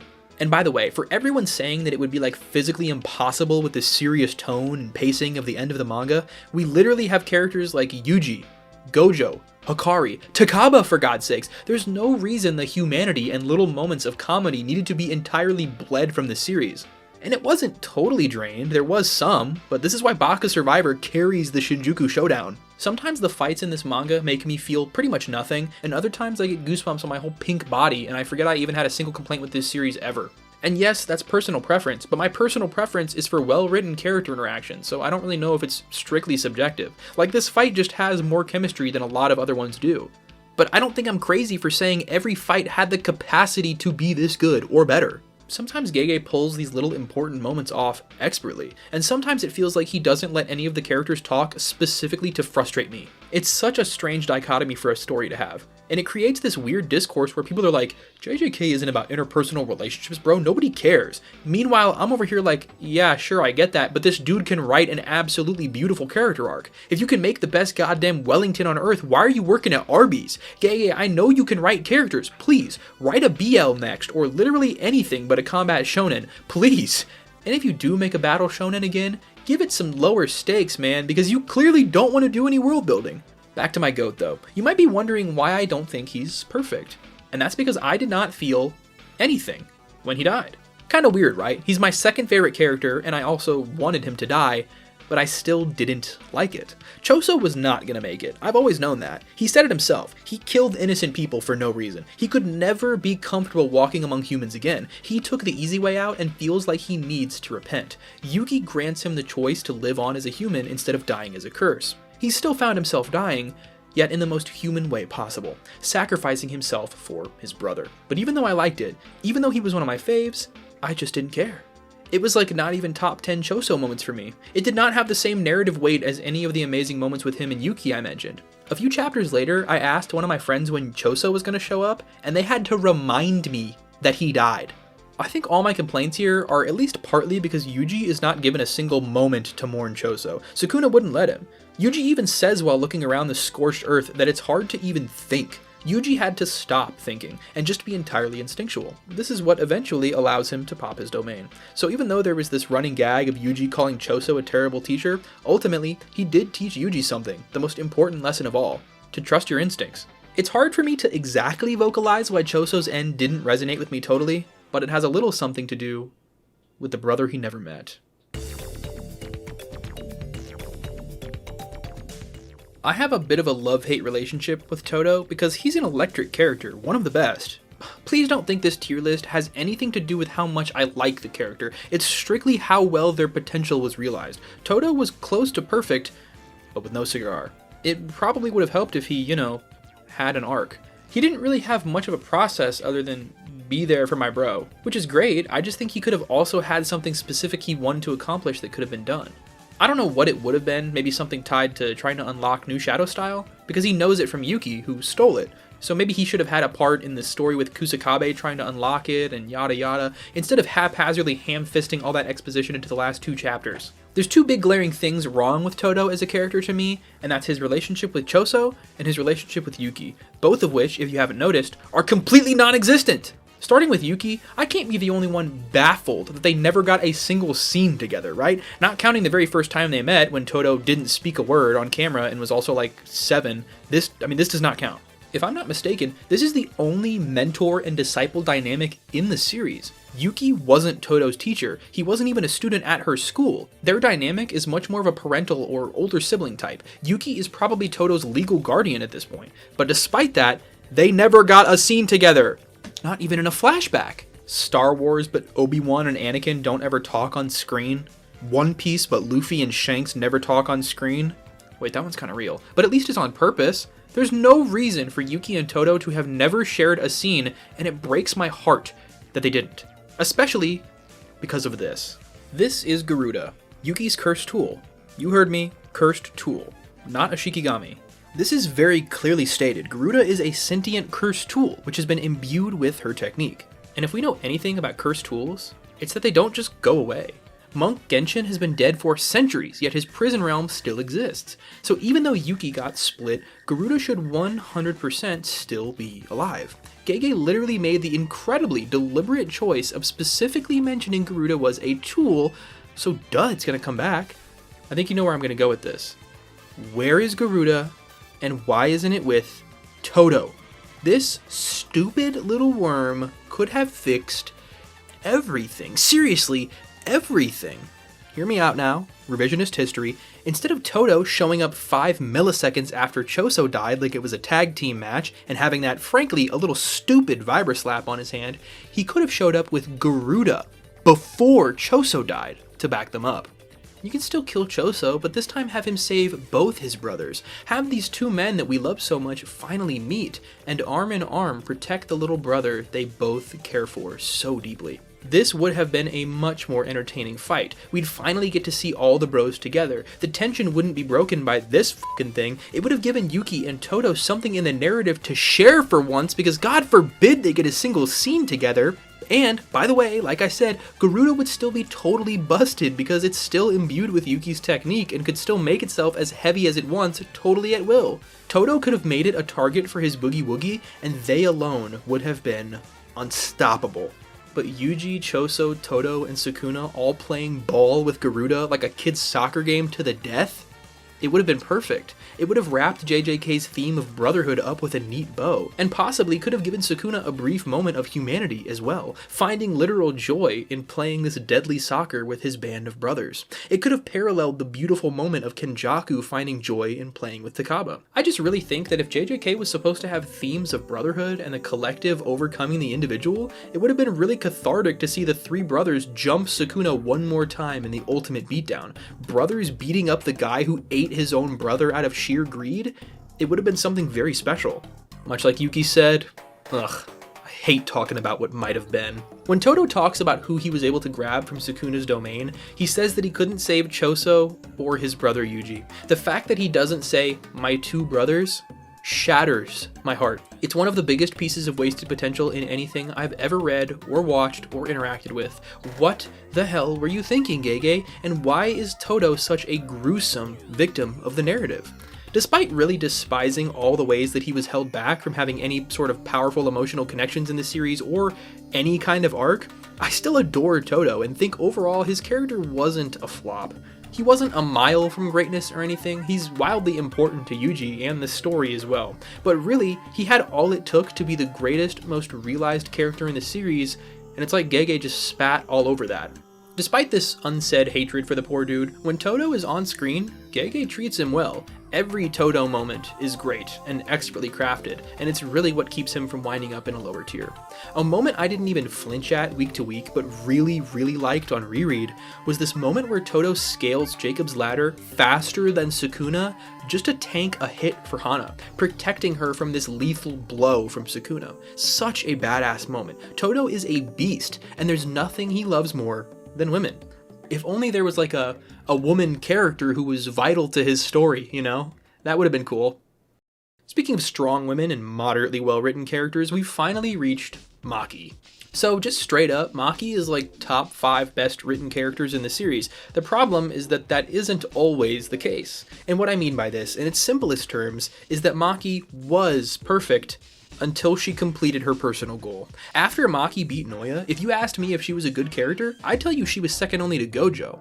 But post-Zenin Clan Massacre, post-Cursed Noya, Maki is just as one-note and bland as everyone else yet again. Briefly, I do want to say I do have Noya here next to Maki, which looks and sounds pretty clinically insane, but on a chart of potential, and I can't believe I'm saying this, Noya was actually a little kick-ass. He was such an effective heel to Maki that we all wanted to see him get the Bellamy treatment. He played his role in the story very well.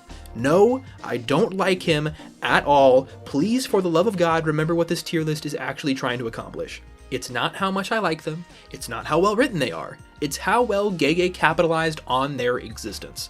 As a character artist and writer, do you want to know what got me excited about Maki's arc? I wanted a follow-up to this moment, this personal, beautiful moment of Maki swearing to Yuta that she would defeat her clan at all costs. I cried in the movie theater watching this, so to see Maki do it, to complete her goal, to break free and destroy the clan, but to never tell Yuta?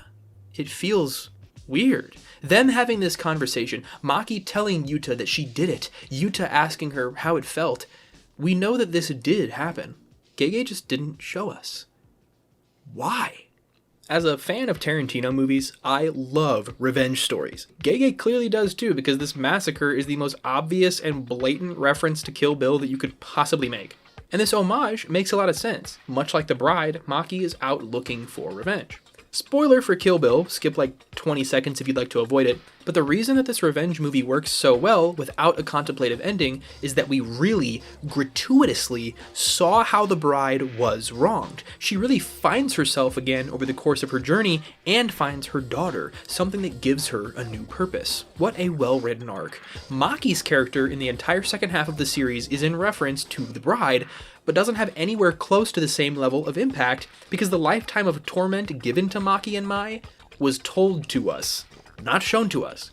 So we, as an audience, do not share her urge to kill these people in the same way that we do after seeing what the bride went through. But also, Maki has no pot of gold at the end of the rainbow like the bride. She lost her sister on this mission of hers, and yet still has little to no self-reflection about it. If you want to do a nuanced take on trauma, you can't just use the victim to go kill everybody and then she feels better. At least not when it's portrayed like this. Django Unchained, my favorite movie, is a revenge thriller about a victim going to kill everyone. But it's not just to feel better, it's to save his wife.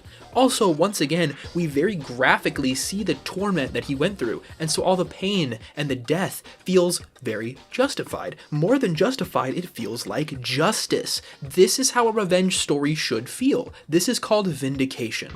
Much like Maki with Mai, Django Freeman lost people on his journey to kill his former oppressors. But he's also given the time to really feel that narrative weight afterwards. He's given the time to mourn and come to terms with those who he lost. Because of that, this loss is impactful. I didn't give a shit Mai died because I didn't like her and felt the story hardly wanted me to. Plus, it feels like the manga practically forgot she even existed after she died. Maki never got to tell her friends she defeated the clan or completed her mission, and she also never got to tell anyone that her sister and their classmate was dead. Maki, the only remaining well-written female character in this series, became reduced to a narrative piece of nothing after she completed her goal. That is a tragedy. I know all these are still rated high, but these are the ones that hurt the most. The characters who are really close to being perfect, but just fell short. But this did not have to be the case. Maki should have been a massive player in the fight against either Sukuna or Kenjaku. This would have retroactively solved every issue I just complained about. It would have given her something in the actual narrative to do once her personal story had come to a conclusion. This was even set up, as Maki is literally the only human who interests Ryoma and Sukuna. Not Yuji, not Yuta, not Kashimo, not Gojo, but Maki is the one and only person who truly excites Sukuna.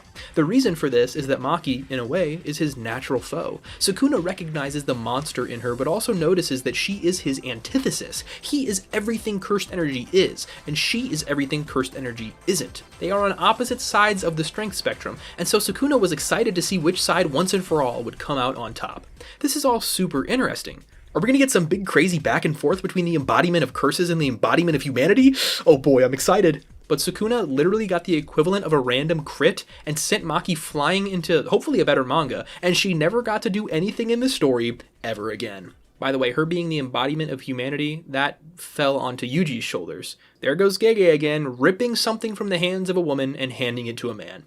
Wow, Gege, you did a great job at empowering women over the course of this series. What a great guy you are. Maki's biggest fan, the Kogane, a much bigger optimist than little old me, actually likes some of these subversions. And she says, Maki's progress even ends up getting the team into more trouble than they would have had without her on the field, whether it be her riling up Sukuna to hit a black flash or two, giving him an amp, or her invisibility causing Sukuna to go extra crazy with that final domain expansion. That was all Maki's fault. Her growth worked against them, bringing the focal point once again to we are nothing alone. So many moments in that final fight come down to that motif. The final battle had nothing to do with individual gains, so in a sense, one could say all of JJK and the character growth prior was worthless. And you'd be right, individually, but not collectively. Maki's character arc struggles with solitude, and in the end it shows until Mai shows her the way.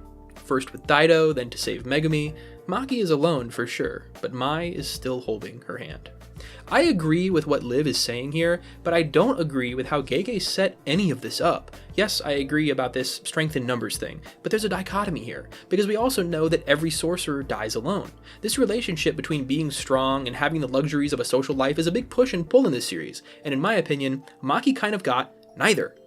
Technically she had both. Like I said, she has friends, but doesn't tell them the important things. She's alone, but also not really because of Mai. She's powerful, but didn't get to do much to Sukuna besides inconveniencing him. She didn't have strength or the solitude that comes with it, and that's what Liv is trying to say. All of the students have each other, which means none of them can become selfishly strong like Gojo. Their strength comes in numbers, but if their strength comes in numbers, maybe don't send them all out one-on-one to get folded? I feel like Gege is even confused about what he's really trying to say here. Before I move on, there's two much smaller nitpicks that I have about Maki. First of all, I really don't want to talk about Toji ever again, but I need to say that I think Maki's healing is stupid.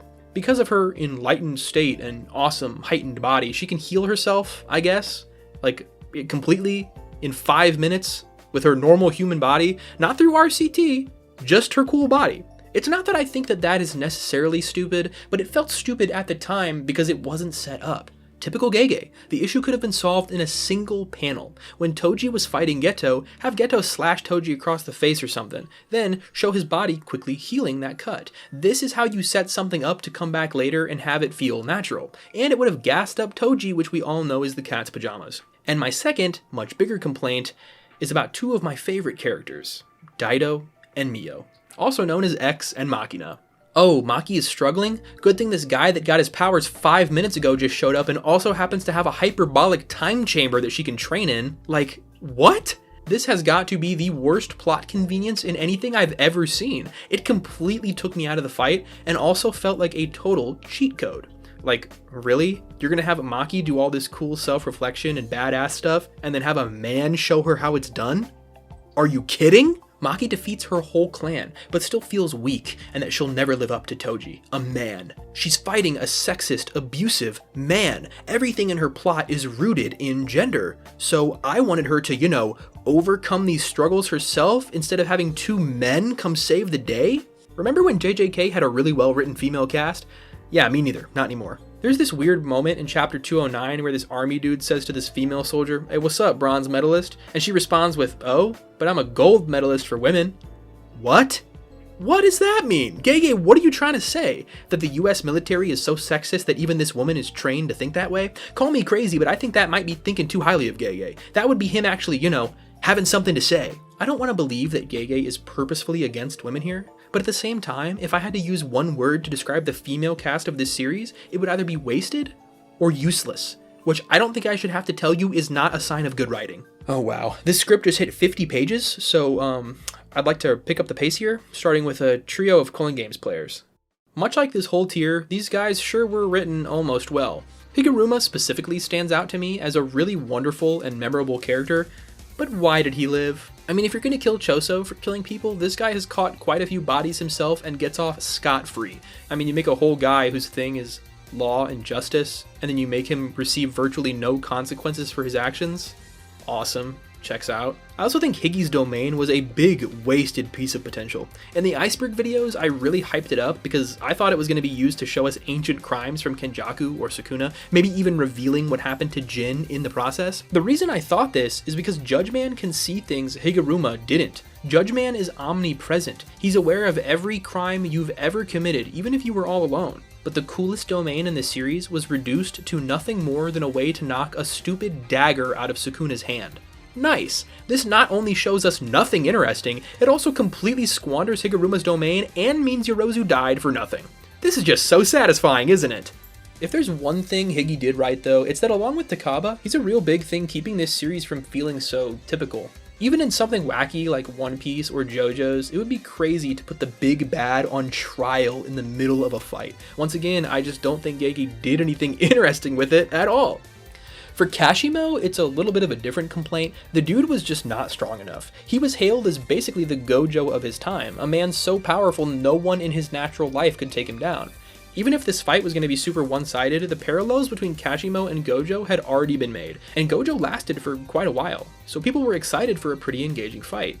And it's over. Sukuna hardly let Kashimo do one move, but it still took 2 chapters. This is a fundamental fail, Gege. If you want Kashimo to be cool, have him hold his own against Sukuna.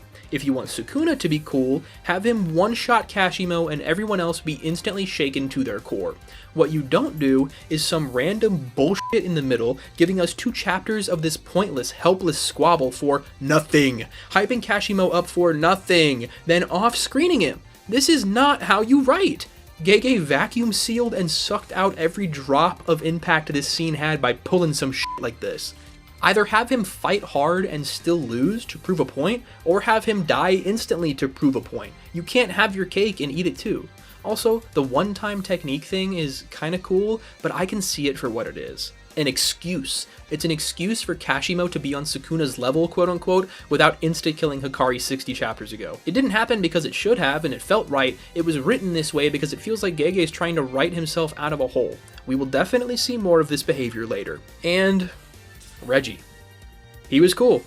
Him and the rest of these guys, Haruta, Junpei, Ogami, Awasaka, Ijichi, Shoko, even Mekamaru. These characters all have the same few things in common. They serve their purpose in the story moderately well, but something is either off or just missing. Even if I can't quite put my finger on it, all the best characters have this X factor. They just feel right. There's no question about whether they were written good or not. Meanwhile, I'm over here like, I guess I care about Shoko. I mean, she had more resolution quitting cigarettes than Maki did killing 100 people. If that first, highest tier is a perfectly cooked meal with no notes, this second tier is another pretty dang good meal, but they put way too much salt on it, totally throwing the dish off. Now, instead of being a little upset that you're eating bad food, you're eating great food, but it's spoiled, which obviously sucks even more because that beautiful flavor is coming through and letting you know what could have been. The next tier is, by definition, the most bland. Tier 3 is what I call underseasoned. These are the characters that I think are just missing something so simple. If you make a chicken breast, for example, but don't marinate it in anything or season it, it might be a little juicy, sure, but not at all flavorful. What I'm trying to say is that these characters are kind of bad, but it would not have taken much work to make them great. A pinch of salt is all these characters needed to not taste like nothing. And we already kind of talked about 2 of the biggest culprits, Hagane Daido and Rokujushi Mio. These characters are cool, but because they never got to do anything outside of the Maki assist, which they should not have even done in my opinion, I can't care about them at the end of the day. The note they end the series on is so weird. It's like they may be hunted down in the future and they know that, but don't really care. Mostly just Daido and his honor. Mio just wants to sumo, but it feels weird that Maki had to come say, hey guys, I can't make exceptions for you, even though you played a part in like saving the planet, so we might have to come kill you, so maybe you should leave. Meanwhile, the very next chapter, Yuji offers a job to a literal stalker, a criminal, a pervert criminal, to become a sorcerer. What's happening? This is so bizarre. We talked about Mai already, kind of, when talking about Maki, and I don't really have much else to say. I liked her sacrifice, and it's one of the most emotional moments in this series, but in retrospect, her character as a whole was not handled very well. The more I think about it, I really don't like how she had to die for Maki to become a useful part of the narrative, but then they still never focus on her death after it happens. Like I said, we never got to see her classmates reacting to the truth about her fate, which is just strange, even though she's a relatively minor character. Same with Mekamaru in a way, but at least he got to do quite a bit and had emotionally resonant moments both during his life and after it. Mai? Not so much. Plus, and I can't believe I have to say this, Gege literally objectified her. He turned this female character into an object. I know that's like her power, but he still wrote that, you know? Just like when you lay it down and say out loud that Gege had a woman turn herself into an object so that another woman could even attempt to stand up to the men, that does not rub me the right way. Similarly, Nishimiya, I've got nothing to say. She did not get to do anything other than like maybe saving from, did she save somebody from Sukuna's domain? I don't even remember anymore because she was fundamentally useless, but Gege never really insinuated that she would get to do anything to begin with. Either way, she's definitely underseasoned. She's kind of a nothing character. She feels like she just exists to give Nobara somebody to mog in that one scene about femininity, which I liked at the time, but now comes off as completely ham-fisted, especially with how Nobara turned out. I made this joke before, but if you want interestingly written female characters, mystery, and everything else, you'd probably be better off as a Chainsaw Man fan. I really need to finish that series. Hopefully what I just said isn't also outdated for that series too. Another girl I would have loved to see more from was Utahime. Have you ever been watching a long show and you'll catch yourself caring about someone that you used to be entirely indifferent towards? That's what it felt like to watch the first half of season 2 of JJK and be like, oh wow, Utahime has a personality? And she's so likable. When I was watching this, I was like, why have I never even thought of liking her in the manga before? And that's because much of her interactions are exclusive to the anime. This gives me high hopes that some of my complaints will be mended by the anime's pacing. I don't dislike this series enough not to watch it. You think the curator of all things curious isn't going to at least check it out? I gotta. And honestly, my hopes for the anime are actually surprisingly high, because like I was saying, it opens up a lot of room for more back and forth, and these little moments can really make a world of difference. Yaga as well was a character who really could have used some flavor. I think we'll talk about him more later though during the Panda segment. I really feel like the story could have benefited from giving him the spotlight a lot more than it did though. The implications of his powers especially are so interesting, and there was so much more to explore that we'll likely never know. One of our last few staff members from the Tokyo school is Kusakabe. I have some gripes with like the new shadow style thing, but honestly, who cares? Kusakabe is a chill dude, so what's my problem? My problem is that I think it was a massive missed opportunity introducing this guy so late into the story. Think of other characters that got this same treatment. The closest thing for comparison would be Yuta or Hikari. Narratively, there were big reasons why these characters were not in the beginning of the series. It makes sense to introduce them later. It gives them an air of mystery and power. But for Kusakabe, I don't get none of that. I don't know if there was like a lore reason why he was absent from the entire first half of the series, but even if there is, I don't give a shit. I think he would have been a very welcome addition to the early cast of characters. Nanami and Gojo are both very different in their own way, almost like they're opposites, but similarly, Kusakabe is a fantastic contrast to both of these men. I honestly think he's kind of a perfect heel for both Nanami and Gojo. They feel like they're a trifecta of mentally tortured men. I also think he would have been a good influence on our characters. Specifically, I think seeing Nobara training under Kusakabe would have been super interesting, similar to how Megumi was under Gojo and Yuji was under Nanami. A total curveball on this tier list is definitely Ui Ui. Gonna use one of my last phone a friend tokens here because I don't even know where to begin with this guy, but luckily the Kogane is always there to help out. She said, Ui Ui just wasn't someone any of us had on their radar. Aside from his dynamic with Mei, no one's ever even brought him up. But then we have this soul swap training and all the background info on what constitutes a vessel with the birthday present analogy. That piece of information goes miles when we had all this ambiguous vessel talk prior. This bubbly little shit surprised all of us with his ability and with his courage to continually pop up on the field and remove bodies. The build up to the Gojo body swap reveal is actually solid when you remove the community discourse on it. The idea that there are plans for Gojo's body are drip fed to us as soon as Sukuna notices the body's gone. Then, when it's Kusakabe's turn, we get an ounce of hope that no, not everyone will die. And then that hope is immediately crushed by several black flashes. And then that hope returns when Yuta pulls up as Gojo, and immediately vanishes when he faceplants. The last run of chapters and the intensity of the roller coaster of emotions is all thanks to Ui Ui feeding us these possibilities. I know I keep playing the devil on the shoulder after Liv defends a character, but yeah, this is kind of right. But I'd still argue that he's completely undercooked. He really feels like more of a device than a character. He's so subservient, and he has little to no personality until he's screaming about being the MVP, which is like, sure man, go off. I really don't feel any way about Oates because I had no expectation for him, so that's why he's here in the middle. I'd understand it if you put him higher, like in terms of achieving his potential, I guess he did, but can you have potential with no expectation? He's okay, but he's not who I'm going to remember when recalling this era of the story. I might not even remember he exists in 10 years. A character that I will remember, unfortunately, is Inumaki. I'm going to say one thing and one thing only about Toge Inumaki, and that's that this kid should not have lived. A story needs stakes. You can't have a story where it's like, oh, there's a character that if they use their power wrong, it could kill them! And then never even attempt to do anything with that. A general critique that I have for the series is that Sukuna should have killed, like, way more people. In the final fight, he killed, what, 3 people? I see one person who can solve both of my problems single-handedly. Get it? Yeah. Because seriously, why are we ass-pulling here with Choso taking the bullet, Todo taking the bullet, then Nobara cheesing Sukuna to open up this shot for Yuji when there's a support character whose main move is to be able to freeze you in place? He does actually do this once through a walkie-talkie or phone or something, and I think that opens up a black flash for Yuji, but let's be honest. First of all, Yuji was hitting that black flash no matter what. And second of all, give Toge a bigger moment. Have him actually be there. Sure, it's smart to do the phone thing or whatever, I guess, but that doesn't mean it had to happen or is more satisfying or impactful. Also, surely the King of Curses is so strong that whatever you tell him to do is going to come back at you 1,000 times harder, like it did when he told Hanami to blast away. It would almost assuredly be self-sacrifice for Toge to use his technique on Sukuna in a highly effective way. But I feel like that would have been pretty cool, no? Imagine if Toge said burn up or something. He could have literally set Sukuna on fire, likely ripping his throat out or lighting himself on fire in the process, but would that sacrifice not be an awesome moment which would have made his character forever memorable? I don't mean to be that guy, but choosing to do this instead and letting him and everyone else get off completely scot-free is the reason that people on Twitter call this shit Disney Kaisen.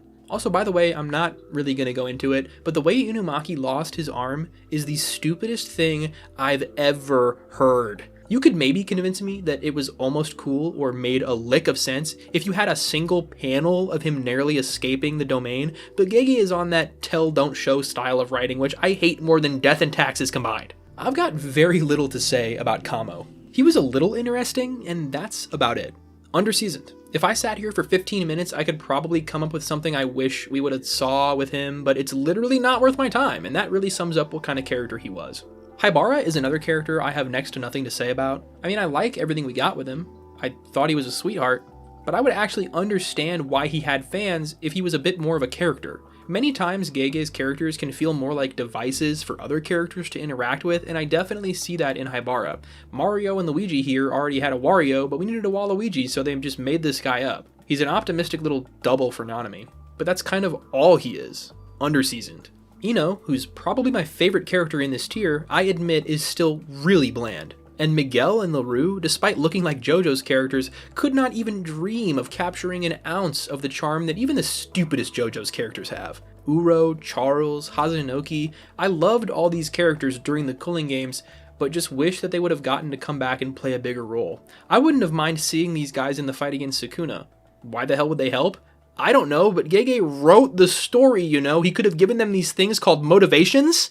At first, I lumped Ishiguri in here with these guys, but upon remembering just how cool he was, I think he deserves a spot in Gege Cooked, and I'm not even kidding. Ryu here is the perfect example of an effective little character vignette. There's so little to him, but Gege does it so swiftly and deliberately.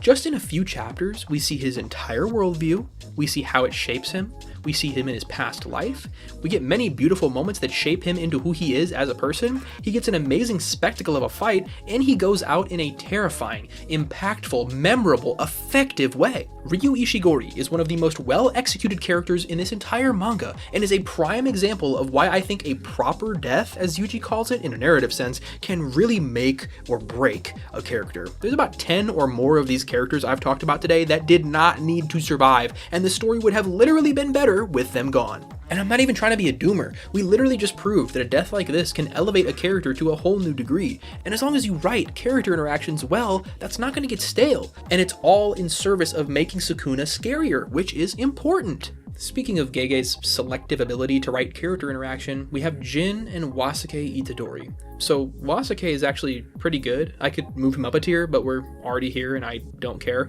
On the other hand, I don't even think I have to say this, but Jin Itadori is a massive piece of wasted potential. This guy is Sukuna's brother, the main character's dad, and he is a background character at best. No one knows what happened to him, except Kenjaku, who almost assuredly killed him after using him like a praying mantis. Such a scary thing.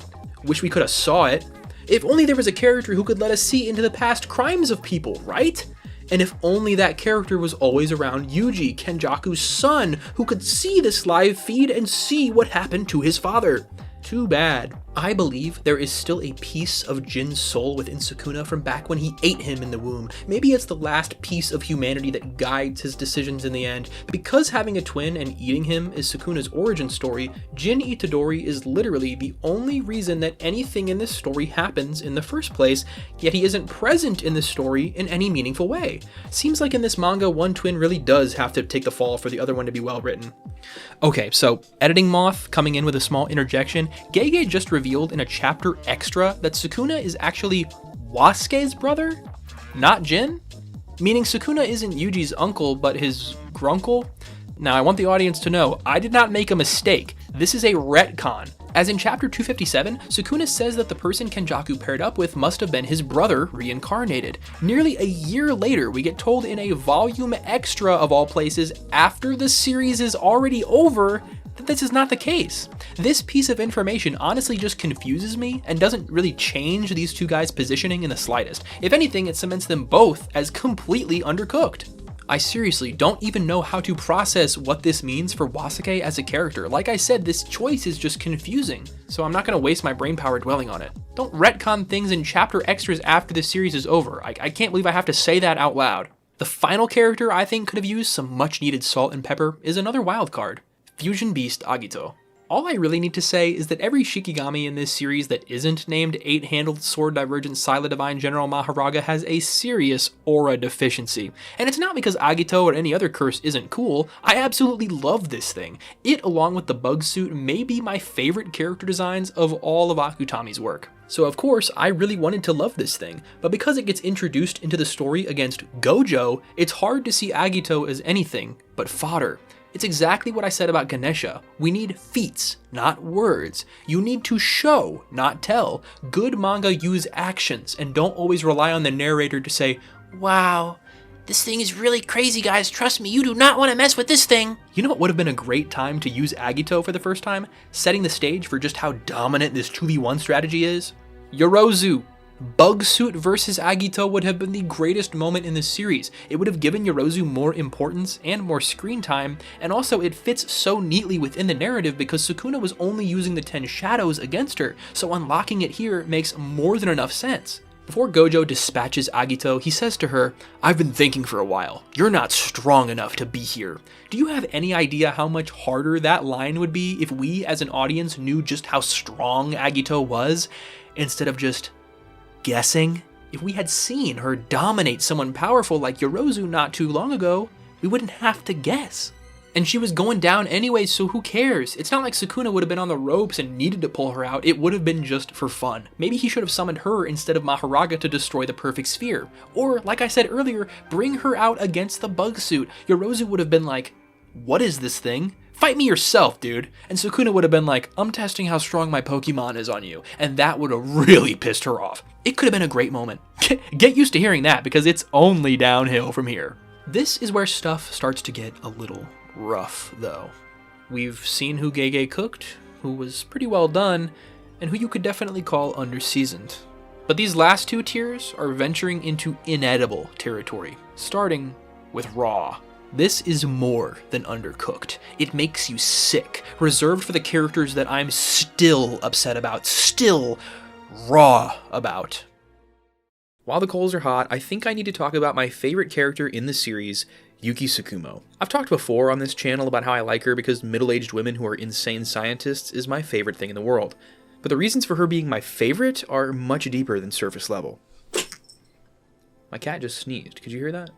The thing that I really love about Yuki were all her flaws. And not even in an I can fix her kind of way, I just truthfully think that foolish characters who make mistakes is the easiest way to make your characters feel human and not like ink in a comic magazine. Humans are beautifully flawed creatures, and this is what makes Yuki feel like a real, living person. She's brash, impatient, pushy, and kinda crazy. She's more than badass. She was the first person outside of the 3 major clans to learn New Shadow style because she literally stole it. She's a little rough around the edges, but I wish every character felt as fun and deep and flawed as she does. There isn't much here, but she doesn't feel shallow or stupid despite her pitfalls. Kenjaku, the smartest character in the series by a mile, says that she thinks an awful lot like he does. Yuki is also a great character because she's an amazing gateway into not only world building, but just fundamental truths about the world this all takes place in. She makes you ask questions like, what does it mean to be connected by fate? Yuki, being a star plasma vessel herself, can literally hear Tengen's prior vessel's consciousnesses inside her body. This means that vessels can telepathically communicate, but Gojo is connected to Tengen and the Six Eyes too, so how far does this reach? Can Yuki and Gojo read each other's minds? Is that why they're never once in the story together, because it pisses them off to be anywhere near each other? No, probably not. But it would have been cool if Gege made a joke about it or something, instead of having these 2 special grades never even mention each other. I want to call it missed potential that we never really got to hear about her domain, but also, what are you gonna do? Gege wrote this interaction in a way that Yuki really couldn't expand her domain, but we've also got to be very aware that Gege gave himself this restriction. I personally really wish that he had incorporated her domain into the plan. Yuki was gonna die here no matter what, and Tengen and Yuki had no clue Kenny's domain was a barrierless one. So this would have been a really interesting way for Kenjaku to have killed Yuki, and finally show us another real domain clash, which is something I feel was highly underutilized in the story. Does anybody die in a domain expansion ever? I guess Choso. Is that it? Even though Tengen shuts down Yuki's idea of popping her domain against Kenjaku and says no, we can't do that because blah blah blah blah blah blah blah, I don't care. Double down on Yuki being flawed. Have her disobey Tengen's plan. She's selfish. Have her get insulted that Tengen thought her domain couldn't stack up. She's special grade, damn it. She can handle this. Kenjaku even says, a fight with your own domain may not have led to such a poor conclusion. Obviously, this is kind of like the point of the interaction, but it doesn't make me any less upset to have never gotten to see it. At least it feels more purposeful than a lot of Gege's other mistakes. Overall, I can't shake the feeling that this was Gege's way of just writing around it, basically granting him an excuse to not have to design another domain. Now, this is super specific, but there's this one moment in the manga, this golden opportunity to pop her domain, and she does, what I would call the stupidest thing ever instead. You know how I said Yuki never feels stupid? That's because I choose to ignore the fact that this moment ever happened. Near the end of their fight, after it all, after Kenjaku's open domain, after she finally got the chance to heal because of Choso, Kenjaku had barely started to get his burnt out curse techniques back. With no techniques, limited CT, and overall burnout, Kenjaku would not have been able to reopen his domain. But Yuki could open hers. She's fully healed and has the CT reserves. One of the 3 smartest characters in the series apparently, and instead of opening her domain from a distance, she decides to run at him in a straight line, get Uzumaki double pumped, and cut in half. Great. I know that I said that she's brash and impatient, and that I love that, and I do. The moment where she chooses not to heal to keep fighting is amazing. But this is pushing it a bit too far. At least before, there was so much adrenaline pumping, and it was like a split moment decision, you know? But this, like I said, she had every opportunity in the world to win here. But it wasn't in Gege's script, so it wasn't fated to be. Tengen is next, and I wish I had more to say, but it really boils down to we just didn't get enough. And for characters like Tengen, it's much more than, oh, I wish we would have gotten to see more because I like them kind of thing. It's, this story is seriously nerfing itself by not showing us basic important things like who the hell Tengen is and how they know 2 of the most evil bastards in history. They are a device, a MacGuffin, a thing to be defeated, a thing to be protected, a thing to be gained, and a thing to be consumed. A literal object. That's twice now, Gege. I'm actually starting to get a little pissed off. Somebody I wish would have gotten turned into an object or just honestly killed was Gaku Ganji. Why the hell does this guy get off scot-free? And why does Gojo like or trust him at all? This whole manga is about the new era and dismissing the old and carving your own new path in the world. So why is this guy the new principal or whatever when he's twice as old as the last one? This guy should not be in power. He's weak, he's a chud, and he should have died long, long ago. Another old head that overstayed their welcome would have to be Uraume. There are One Piece characters with like 10 minutes of screen time that I have more love and know more about than Uraume. Why is this the one person Sukuna likes? Who cares? Why aren't they constantly just doing this? Who cares? They do nothing all the way up until they just blow up and die because their free life trial expired. I feel nothing. I do not care. This character was nothing. Looks like we got a couple more nothing burgers up on the menu, continuing with Kirara. What do we know about Kirara? They like Hikari and have a cool CT that forces things together and forces them apart. Do they get to do anything in the story regarding either of those two things? No, not really. Because Sukuna saw her use her CT in the Fight Club mini-arc through Yuji's POV, and has memory of it from stealing Megami's body, he definitely understands how it works, and thus her going out would be stupid, so she gets to be a retrieval girl alongside Ui Ui. This is at least something to do, but it kind of just upsets me. It's too little too late. I wanted to see her do something cool, or at least get something interesting between her and Hikari, but no, there's no conflict between them, they're all peachy. There's nothing to say about her. There is nothing to say about her. That's sad. Apart from maybe sorry you didn't get to do anything, wish there was something to like about you that wasn't just who you are, making a trans character and doing literally nothing with them is kind of a pussy move if you ask me. I mean, you had the opportunity to do something really cool and give people a cool character to identify with, but she got perma-benched. At least despite being shallow, she still feels like a character, unlike Sumiki, who is nothing but a device, a tool to move the story, something for Megami to care about. I don't. Speaking of him, let's just get it over with. The kid you all came to see, the one, the only, Potential Man. I'm sure you've heard it before, but if you somehow haven't, yes, the fandom's nickname for Megami is Potential Man. He has the potential to rival Gojo. His completed domain will go so crazy. A little Black Flash too eventually. Can't wait for when he finds out about Toji. Just wait until he comes back. Use my curse technique to its fullest. Summon Maharaga on anyone and let Sukuna steal my bag. This is how the fans see the deuteragonist of the series, and I don't necessarily blame them. Unfortunately, there is some thin ice that we need to tread on here, which is the boundary between what is missed potential and what is avoided potential. Because more than anyone else, potential is a key aspect of Megami's character. Sure, he had the potential to surpass his teacher, but didn't. And also, he had the potential to discover the truth about his father, but didn't. The reason Megami or anyone else didn't surpass Gojo is that that would go against what Gege is trying to say. That it's working together where strength truly lies. Also, like we've mentioned, this story is at least in a way about forgetting the past, killing it if you have to. So I don't really mind that Megami never knew Toji, it's actually pretty fitting. Gojo was much more of a guardian than that bum could ever be. Where the problems arise is everywhere else. And the years of preconceived notions really don't do Fushiguro any justice. As a Megami fan who was excited seeing him unlock and combine each and every one of his 10 shadow techniques, seeing, or for better words, not seeing Sukuna speedrun them all is incredibly unsatisfying. For instance, not showing us a single panel just as exposition of what Funeral Tiger was is annoying. I'm assuming Megami got to keep his shadows, but if you ask me their current status, I've literally got no clue. I was under the impression that to create Agito, Nue, the snake, the tiger, and the deer had to die. I mean, they merged. They are Agito. But then Agito got vaporized. How does this affect Megami's powers? Who gives a shit? It's not like he's gonna actually fight anybody else. The last fight Megami had in the series was his bout against a homeless bum named Register, 99 chapters before the series ended. Megami was a plot device for the entire last third of the series.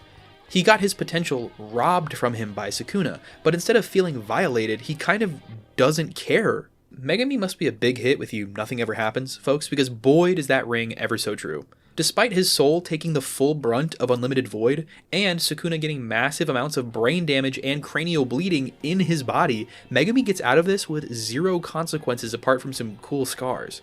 Whatever happened to let fate toy with you, become a clown, and then die? Or what was up with that skeletal mass lurking in his domain?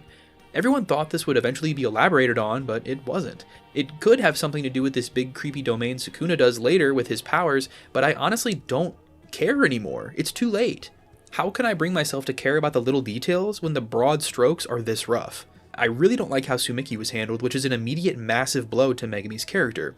He was super underutilized, a victim who has been dehumanized to the point of being unrecognizable from who he was at the beginning. I can't even really put into words how frustrating it is to see these three goons mess around at the end of the manga like nothing changed, when the literal entire world is now fundamentally a very different place. Megumi is kind of the personification of the missed potential of Jujutsu Kaisen. The series sets him up as this wonder boy of opportunity, someone who will really change things and grow. Much like how we saw Yuji's conviction develop and change over the course of the story, I was excited to see Megumi change his mind. I wanted him to realize that he can't decide by himself who is and isn't worth saving. But Megumi learned no lesson. He got punished, got victimized, used, thrown in the trash, then got up, shrugged, and went on as usual like he didn't lose everything he was fighting for. Much like Maki with Mai, once the actual climax of his relationship with his sister is reached, the story suddenly stops caring about that dynamic completely. Yorozu shows up and suddenly it feels like, okay, I guess Sumiki served her purpose as a character, which was just keeping her body warm for Yorozu. To summarize, my bold argument here is that I find Megumi's arc has virtually no conclusion. His story just ends. He's trying to save who he wants, mostly his sister.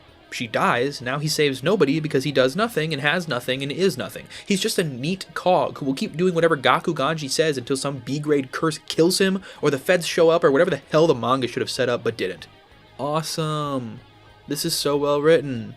But don't just take it from me. If you're a fan of JJK YouTube videos, which you are, obviously, then we probably have the same answer for the question, who is the biggest Megumi fan out there?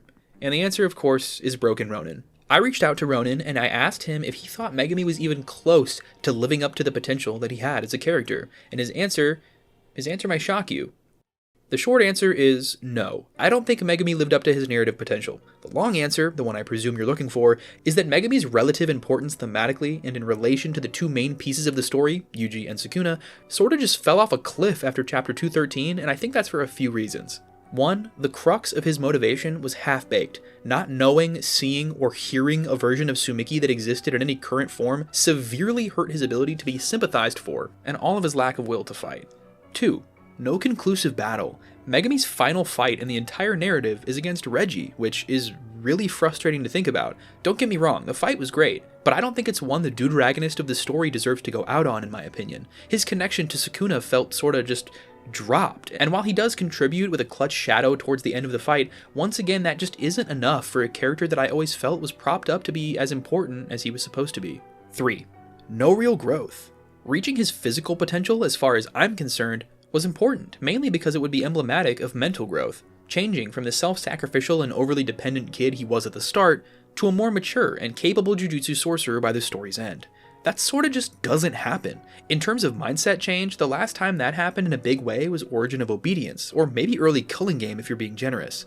I'll probably end up revisiting JJK to talk about my grievances, but man, Megumi hurt a lot.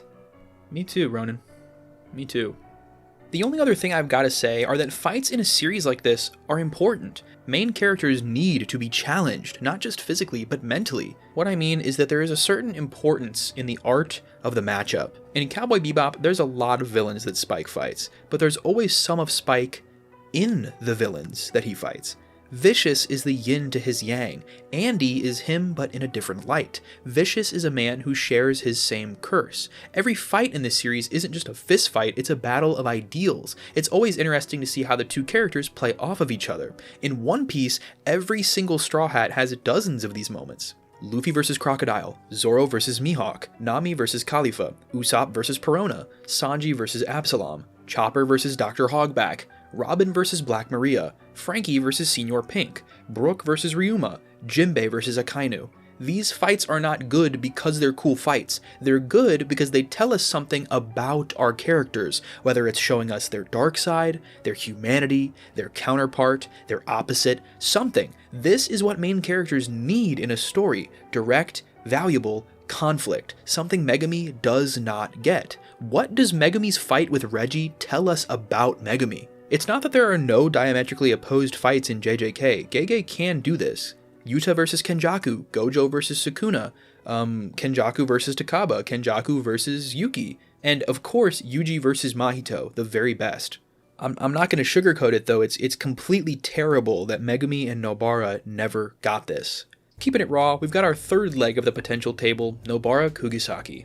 I've said it before and I'll say it again, this is all just one moth's opinion. If you think Megumi and Nobara are well written and you get something meaningful from their arcs and their personalities and their stories, I am glad for you. But to explain why I can't agree, let's take a single moment of Nobara's and analyze it more closely.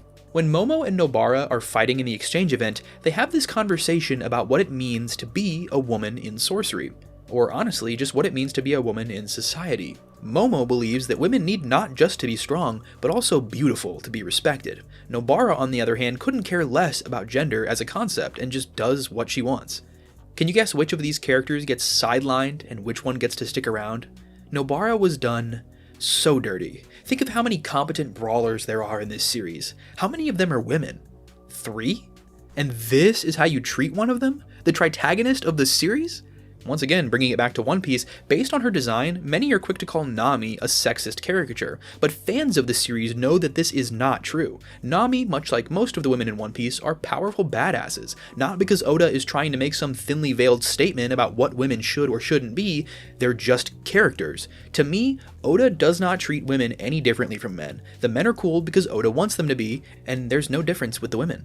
They just happen to look like this because Oda is a bit of a woman-loving freak. Meanwhile, despite JJK having thankfully no fan service or anything like that, these women do not feel like characters in the same way that these women do. Sure, there are girls in One Piece where being a girl is a major part of their story, but there's way more women in the series that are just functionally no different from a male character. Their gender does not define them, sort of like what Nobara was trying to say with Momo. But despite Gege's message, I don't really think he takes his own advice. Almost all of the women in JJK are badly written and inexplicably chained to their gender. Mei was a reprehensible gold-digging abuser. Momo was less than useless. Mai had to die so her sister could do anything, and Maki never got to do anything after killing her whole clan and completing her personal little arc. In an epilogue, we see the supposed children of Yuta and Maki, which I guess I like the implication of them being together, but why not, show us that instead of flashing forward to 2080? Clearly, and this is like the 10th time I've had to say this, but Gege would much rather tell than show. He would rather write the fallout than the inciting incident or the little beautiful moments. And I unironically find that to be an abysmal choice. Show don't tell is one of the most important and basic rules in storytelling, especially in a visual medium such as manga, and it's a damn shame how far Gege strays from that ever so golden rule. Back to Norbit, I think we should stop beating around the bush here. Dropping her into a coma for the better part of the series to get a cheap shot at the end is by far, without a doubt, the most embarrassingly bad decision Gege could have possibly made.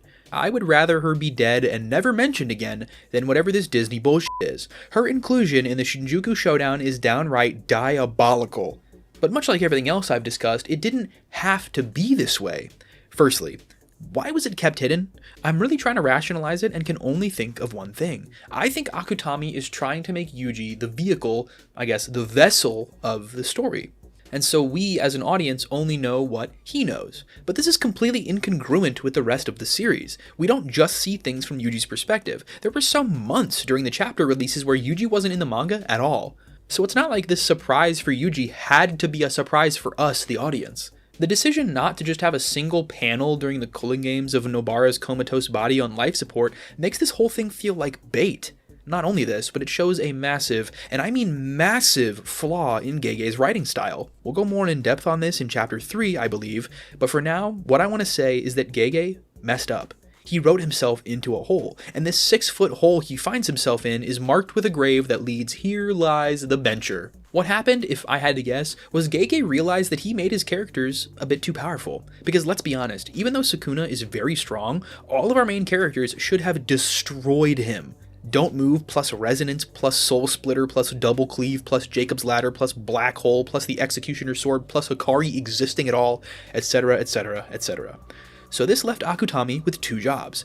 Gas up Sukuna, and bench half the characters. This is why Urame exists, to distract Hikari. This is why Yuta had to go deal with Kenjaku. This is why Sukuna runs a 20-person 1v1 gauntlet instead of this being the Jump Kaisen we always wanted it to be. Because Resonance would dog-walk this freak, Gege's solution was permabench the girl until she's needed to keep the story half-past interesting. I see right through this, Gege, and it's cheap. This is some dollar store writing. If you want to make the allied forces weaker, have some balls and fucking kill some of them. There is no reason this few characters should have died. I would have literally preferred if Nobara was killed horribly than her waking up from a coma 30 minutes before the end of the manga to hit the biggest deus ex machina in modern shonen history. It's cheap. I'm raw about this, and the reason I'm raw is because I liked Nobara. I wanted to see her succeed. I wanted to see her do anything, but she got nothing to do until she was wheeled out at the end so Gege could go, hey look, there are women in this series. What do you mean token? What do you mean token woman? What does that mean?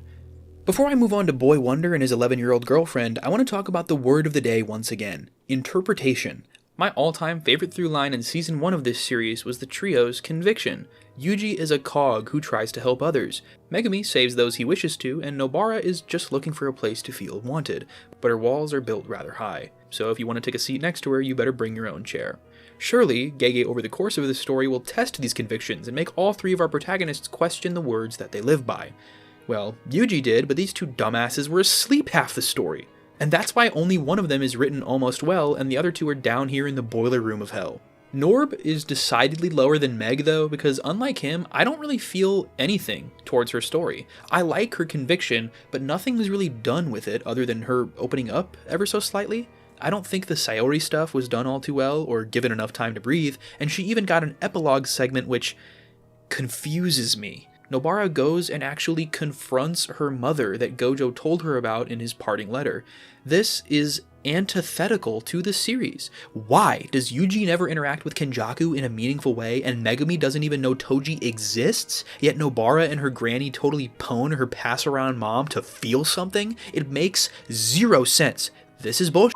I used to think Gege was trying to say something, and now all it feels like is a series of events on a page. It's not an epic, it's not a tale, it's not a fable, it hardly feels like a story. It's just a series of events that we watch unfold at this point.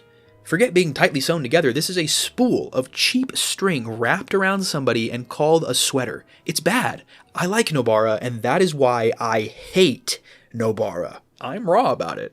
Although the poster child for that feeling, at least to me, is most definitely Yuta Okkotsu. Like I briefly mentioned earlier, Yuta was originally the main character of this series in its early drafts, so you'd think because of that he'd have a well-written, very impactful story overall. I mean, it is the thing Gege's had the longest time to think over. But in retrospect, his arc felt wildly incomplete and just plain vapid. He's a relative of 2 of the big 3 clans or some shit, but no one cares. Forget the past, remember? It's not important.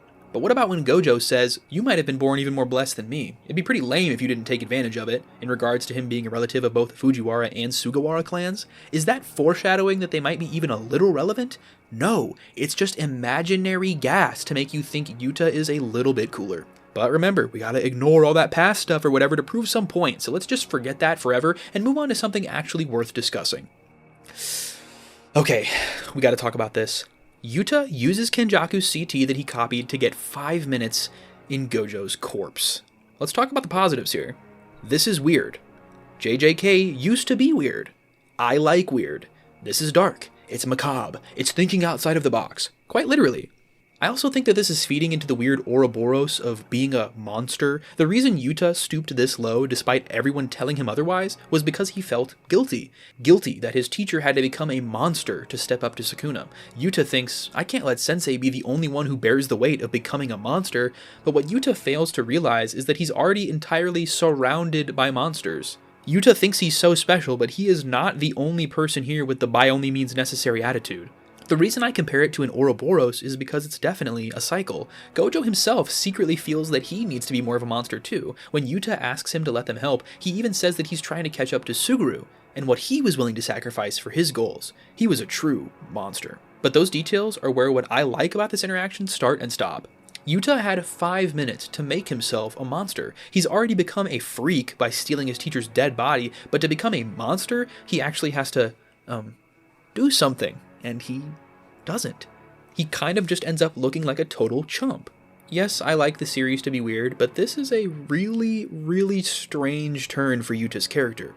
To preface, I mean I love JJK's weirder elements, but I think it got worse and worse at capitalizing on the payoff of those weird elements. Just being weird isn't enough. You gotta walk the tightrope between weird and well-written. Gege fell off that tightrope to his death. He is the least balanced cat ever born. Honestly, I just really hate the hype. It's fake, it's phony, and it's manufactured. Gege sets this up to be some huge WWE Royal Rumble cage match, head ass, be there on Monday ass, iCarly versus Victorious ass ratings trap. That's just what it is, a ratings trap. They even have this big, ugly first page that says, "The King of Curses and the Prodigy of the Modern Era, the two face off in their altered forms." And I'm like, Jesse, what the f*** are you talking about? There's 8 chapters left. We knew this wouldn't last long, but wow, the kid couldn't even get his 5 minutes in. After 3 minutes of getting dog-walked from here to Shibuya and back, he realizes, wait a minute, maybe I'm not built for this. Why can't I control these lanky arms? Why can't I use the 6 eyes? Why can I barely use Limitless? Why can't I properly fire blue? Why am I on the ground eating dirt? 1 chapter. That's all it took to get from the face-off of the century to the mud-eating contest. And my biggest question is, what am I supposed to take away from this? That nobody can ever be Gojo? We knew that. That Yuta would do anything that he can to protect his friends? We knew that. At the very least, this did something. His purple didn't, but he did confuse Sukuna for like half a second, which saved Yuji and Todo from Malevolent Shrine, I think. It would have made more narrative sense for the person who saves them to be, I don't know, their brother, but I'm not going to beat that dead horse. This, in a way, kind of takes away from the narrative weight of Choso's death, you know, being the other person who saved them like 5 minutes ago. While in Gojo's body, Yuta goes through his memories one by one to be able to understand what move to do next. I think there was a massive missed opportunity here for Yuta to see something for a split second. Gojo complimenting him, gassing him up, saying that he was proud of him or something.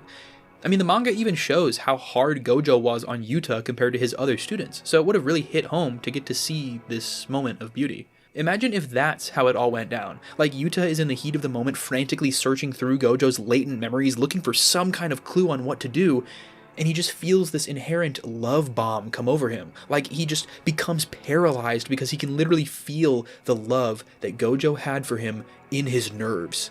If that's what happened, and that's why his legs locked and he fell, I would love this moment. It would make Yuta realize, wait a minute, my teacher... He's not a monster. He's just a man. He's just my teacher. He would have had this shaky sense of purpose and fell to his knees. But he actually fell because of, I don't know, he ran out of cursed energy or something? What, you thought there'd be some character moments in this manga? By the way, if you're wondering how Yuta went from cut in half to stuck in Gojo's head to perfectly fine, me too. I guess Rika healed his body, so he's fine? This has got to be my biggest problem. This is why I'm raw. Dude literally got cut in half, scooped his own brain out, put it in his teacher, hopped back into his own corpse, which I will remind you was just cut in half, and he lives. He's all good. No limp, no arthritis, no fucking bruises. He's fine. Consequences? Never heard of her. But oh, before we learn he's perfectly fine, we gotta have this scary moment after the climax of the series, after our main characters finally reunite about, oh yeah, Yuta is in danger, what are we gonna do? Oh my god, oh my god. Oh, he's good. They defeat Sukuna, and the plot can finally return to being about our 3 main characters again, and then Yuta goes, how can I make this about me? Seriously, this coming after the somber moment of them reading Gojo's letters gave me whiplash. Because I'm just so generous, here's some miscellaneous gripes that I have with Wonder Boy. Him doing Angel's Maximum is weird. I mean, I kind of like the idea, but it's weird because Yuta is weird. I don't know. Leave it to a man to steal a girl's powers and show her up with them. What an asshole. Also, why did he make Yuji rip off his own finger and feed it to him so that he could steal Cleave when they have a surgeon on their team? I feel like it would have been real easy for Shoko to take a vestigial organ from Yuji that he doesn't even need and feed that to Yuta, instead of going with a fighter losing a finger and then have to wear these ugly dinosaur gloves that don't do anything other than hide said missing finger. I feel stupid. I feel dumb trying to rationalize this stupid shit. Also, here's another one of those little moments that I have to go over because it just royally pisses me off. Yuta ripped Sukuna's tongue out so he couldn't use chanting. Why isn't this moment cool? I think the real answer is that it's because Gege told us that Sukuna would eat someone important and then didn't. Then, the man who never faces a single consequence for any of his actions sticks his hand into the mouth of the wolf. He literally shoves his hand into the mouth of the strongest and fastest creature to ever live and somehow pulls it out with his tongue before that soft hand of his was bit off. The moment Yuta reaches into Sukuna's open maw and plucks out his tongue with ease before Sukuna can simply close his damn mouth is the very moment that power scaling died. Every speed feat in the garbage can. I hate power scalers personally, so thank God Gege did something based, even if it was on accident, and also ruined the story. I'm at the point where I'm just having to make up backhanded compliments about the story's shortcomings, so this is clearly getting pretty rough. And would you look at the time, before I knew it, this is the longest video on YouTube, and we're finally at the bottom of Chapter 2. We'd hoped it'd be way too sweet. First, Gege cooked, then our meal was pretty well done, but before long it was under-seasoned, then raw, and now we're at the end of the course. The worst thing that food can possibly be. Wasted. And let's just level with ourselves. There's really only one place to start. How am I supposed to believe that Gege Akutami is a well-intentioned, woman-loving Good Samaritan when he sets up a poor teenage girl as a tragic character battling feelings of uselessness, and then just writes her to be completely useless? Gege, what the fuck? Seriously, are you sexist, or are you stupid? Or are you just bad at your job? You set a character up as being useless. Her nickname in the series is Useless Miwa. She's so bad at what she does that she makes an ill-informed binding vow which makes it so she can never swing her katana again. Then you set up that her blue hair is completely natural. She used to dye it because of the ridicule that it would bring her. Why would her hair be blue? Is it because she's a descendant of an important clan? That's why Gojo's hair is white? We don't know, because Gege wasted her. He made an innocent character, typecast her as useless, killed her boyfriend, took away her ability to fight, hinted that she could become something truly special, showed us her walking in the wreckage of the Culling Games with a badass look on her face, and then had the gall to do nothing with her, keeping her entirely useless. Gege, all you had to do was give her a gun. This has nothing to do with her binding vow about swinging katanas, and would also be an homage to one of her closest friends, Mai, you know, that character that she never gets to grieve? Or, hear me out, have her swing her sword anyway. Have her be one of the people to distract Sukuna. Imagine she swung her sword and slashed him on the back, breaking the binding vow and finally showing us what the consequences are for one being broken. You know, that thing that's set up as being really scary but that we never get to see? What you don't do is write your female character to be useless, never do anything with that, and just have her giggle her uselessness off and continue to show up for work for shits and giggles. This does more than bug me. It offends me. It makes me feel like my time was completely wasted. Where is your rage, Miwa? This poor character deserved a female writer, or just one with an ounce of tact. Oh hey Hana, when did you walk in? Hana is such a poor attempt at a female character that 99% of people just call her Angel and forget that there's even a difference. Her relationship with Megumi feels insanely underdeveloped. We got literally, and I do mean literally, 3 pages of flashback, showing that she used to be some sort of feral child in the woods who was saved by Megumi back when they were kids. This is almost like when we got to see Mikasa and Eren meeting as children, except without any of the weight, or nuance, or introspection, or feeling, or emotion, or good writing, you know? Honestly, it's hard to make you feel anything in 3 pages. It's almost like Gege should slow the hell down. A powerful moment in a series cannot stick with you if it's in and out of your head in 3 pages. I seriously can't believe I'm breaking down basic story structure right now, but if you want something to be emotional, you need to linger on it for a second. Pacing is the most important aspect of drama and romance. We didn't even see them talk once, and we're supposed to just believe that everything Hana does is because of her love for Megumi? No! It's hard to like Hana because of this, and this is why many people were frustrated with what happened to her. If we focused more on how much Megumi means to her and showed us a little more of their first interaction and exactly what she saw in Megumi, this moment of her falling for Sukuna's ruse would be about 100,000 times more powerful. Chapter 210 is weird. It is the weirdest chapter in the entire series. The pacing is weird. The reference to the creation of Adam is weird. The replacing Kugisaki with Hana thing was very weird. The 3-page flashback with 0 weight is weird. Overall, this is by far my least favorite chapter of the series. A low point for sure, and it definitely soured my week-to-week experience. For a whole week, or maybe 2, I had this foul taste in my mouth from this frankly bizarre chapter. All the way to the very last panel, this is a strange one. Because of this equally strange epilogue, we get to see that these 2 lovebirds seem to be happy, I guess. I'm glad somebody got to be, because I'm sure as hell not. I wanted to know who Angel was, how vessels work, who God was, how Sukuna is Lucifer, the fallen angel, why can't she sense him, etc, etc. But f me at this point. I honestly just think that Gege wants to piss people off. And to prove it, in last year's JJK exhibition, when asked why Mei got off scot-free, Gege had this to say. I don't think a character should die if readers don't feel any emotion for them, like sadness. This is the self-report of the century. A good writer would be able to just write any character to be nuanced and human enough that their death should make you sad. He is admitting that he wrote Mei so horribly that no one would care if she died. He's also blatantly admitting that all of his kills are cheap. If I can't set you up to manipulate you into being sad, why even kill a character? I don't know, because it would be better for the story? Who cares? I'm not trying to write an overall good story. I'm trying to clickbait you with a ratings trap. It's the equivalent of a jump scare. It's cheap. Hear me out for a second as I go slightly off topic.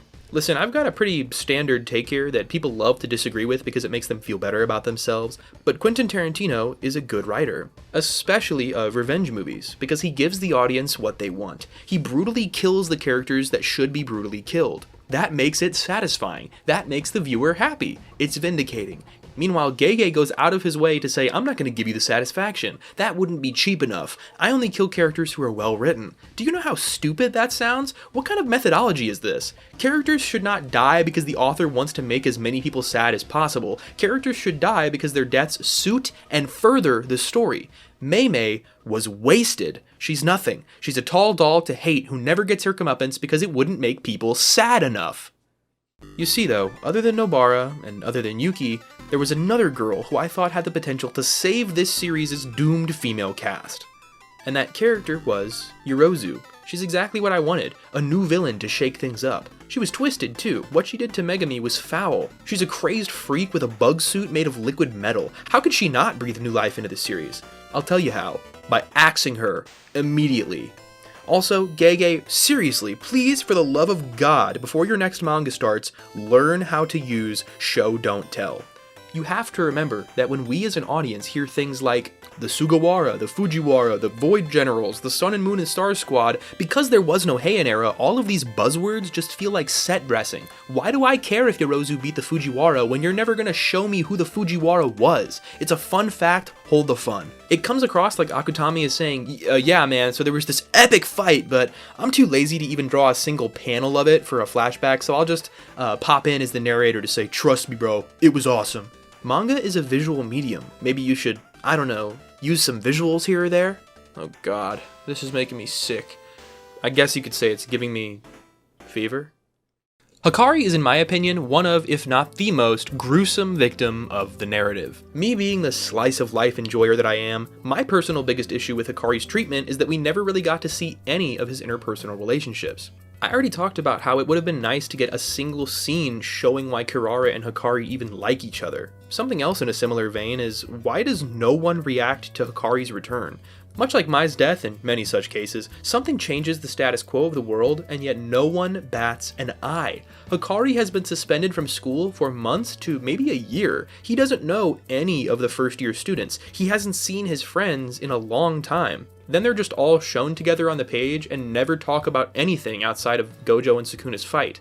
This is not how you write characters. If you're in the JJK YouTube sphere, I'm sure you can understand why I pretty much had to get the Gamblr's opinion on Hikari before I proceeded any further. This guy is like pretty uncontestedly the biggest Hikari fan on the internet, so this is kind of my way of saying, hey, it isn't just me with these complaints. This series' biggest fans all seem to have some major gripes with how their favorite characters and plotlines wound up being resolved.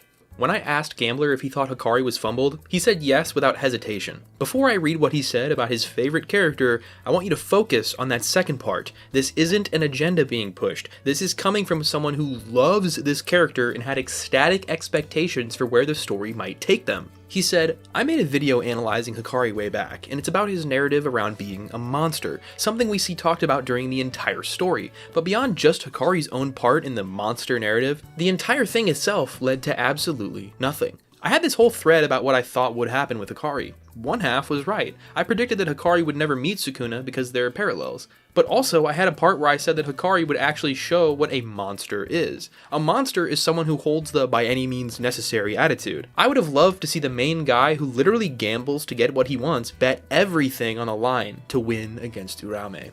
I've seen Gamblr's video on this topic, and it was a very interesting watch that I will definitely leave in the description, because he's totally right. Hikari was deserving to cast everything away, gamble it all, sacrifice everything, and become a monster. But that didn't happen, unless you count what happened off screen. Yuta was the only one that really became a monster, and not even in a way that really did anything. This kind of makes me think that there's like a theme going on here, like you shouldn't have to become a monster to defeat your adversaries. I mean, Yuji didn't, he never abandoned his humanity, except for all of those times that he did. Plus, if you want to explore that as a theme, use Hikari to show what would happen. Let him gamble it all and lose. Just do something, for God's sakes. It's insane how much Yuta stole this guy's thunder. He fumbles so bad that he not only squanders his own arc, but has to ruin the restless fumblers as well, huh? Gamblrr had a lot of fun ideas in terms of Hikari's progression as we had a little conversation back and forth. One of his points was, hey, mindless finger bearers can just spit raw cursed energy like lasers, but the guy with infinite cursed energy can't expel his own in any way? Remember when Hikari's cursed energy was meant to be sharp and serrated? That detail could have actually mattered in the story if he had used his cursed energy itself as a serrated attack. Can you imagine him swinging around a spiked bat made entirely of cursed energy? You know, that stuff that he has infinite of?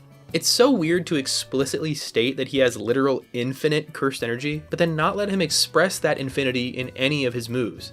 If he's got infinite cursed energy, why are his barriers so small and limited? I feel like infinite energy at your fingertips would be a much bigger layup than how he uses it, just as a form of healing. I think Hikari would have really benefited from unlocking a maximum technique. This is something we've never seen a character unlock before in the story, and they're even more rare than domain expansions. Seeing Hikari do a jackpot maximum technique really would have made him feel like a monster, like he was always supposed to be, and not the off-screen wonder. You could probably make the argument that he's just raw, but I'm gonna go ahead and call him wasted. Hikari got scammed and deserved far, far better. We're finally at the end of this gargantuan chapter, but many of you keen-eyed viewers out there may have noticed that I skipped a character. Someone who pisses me off the absolute most. More than these two goons, more than Yuki. Can anyone guess who it is? He's black. He's white. He's a panda, but also not? Okay, I think that last one gave it away. You may assume I just kind of gloss over Panda, but it's legitimately arguable that I have more issues with the way Panda was handled than any other character. Something that I don't need to tell you is that death really means something in JJK. From the very start, it's been established that sorcery is a very gruesome business, and being gored alive is actually one of the better outcomes if you were to fall to a curse. These stakes are something that's made JJK feel boundary pushing. In a more typical series, a character like Kento Nanami wouldn't have been dispatched so early, if at all. This series has always set a precedent that it wasn't going to pull its punches. But once Gojo vs Sukuna started, it's like we went from not pulling our punches to all wearing sock'em boppers. I've heard this story far too many times, and I don't know why I keep falling for it. Sometimes, mangaka will start a dark series where their ultimate goal is to kill off most, if not all of the characters. But then suddenly, it's the biggest thing in the world, and it's making me a lot of money, and it's making Shonen a lot of money, and it's making my editors a lot of money, and it's seriously the biggest thing in the entire world, so littler kids are starting to like this stuff. People are getting really attached to these characters. Ooh, maybe I shouldn't kill everyone.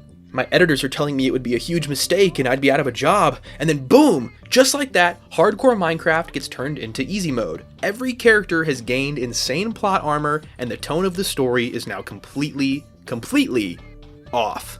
I'm sure you can see where I'm going with this. Why did Panda, of all people, survive? Seriously, why? I mean, I've been arguing all these characters should have died from the start, but I will never let this one go. During his fight with Kashimo, he was speed blitzed and literally blown to pieces. This was hard to read at the time it came out, but ultimately, I was glad Panda had died. Killing characters can give the story a real weight. And sure, Panda hadn't really done anything all too cool yet, but paired with the chapter-long flashback we got about his childhood, this is what made his death so tragic and effective. Plus, it's not like Panda really did anything valuable after this point, so why keep him around? When, as an author, you can leverage his death for a more impactful story. That's like how you use characters in a dark fantasy setting. Some are supposed to die here and there, you know? Is it simply because of this message Gege wanted to send about how the new age will live on and surpass the old era? If that's the case, why was Panda so useless? And why is Gakuganji still alive and a good guy? Really? Of all the characters to redeem, this is who Gege chose? It's antithetical. Losing Panda in such a disrespectful, gratuitous way really set the tone for how Hajime Kashimo plays the culling game. And the saddest part was that Panda lost 2 of his 3 cores here, effectively losing the souls of his siblings. As a little refresher, cursed corpses need 3 souls working in harmony to truly gain consciousness and fully realized sentience. It's what separates Panda from Yaga's other less developed homies. His Gorilla Core and Triceratops Core, which are the souls of his dead child siblings, were snuffed out by Kashimo. Panda should now be maximum 1/3 as sentient as he was before, and should be extremely mournful for his 2 siblings. He never mentions them again. He could have, because of course, he's somehow alive. Panda's severed head is still talking just fine. At first I thought, hey, this is just the rest of his consciousness draining out, giving Kashimo one last FU. But then, inexplicably and without reason, Panda just shows up out of nowhere at the end of the fight, sewed back up into a tinier version of himself. His head is entirely different proportions now. He's got a whole new little body.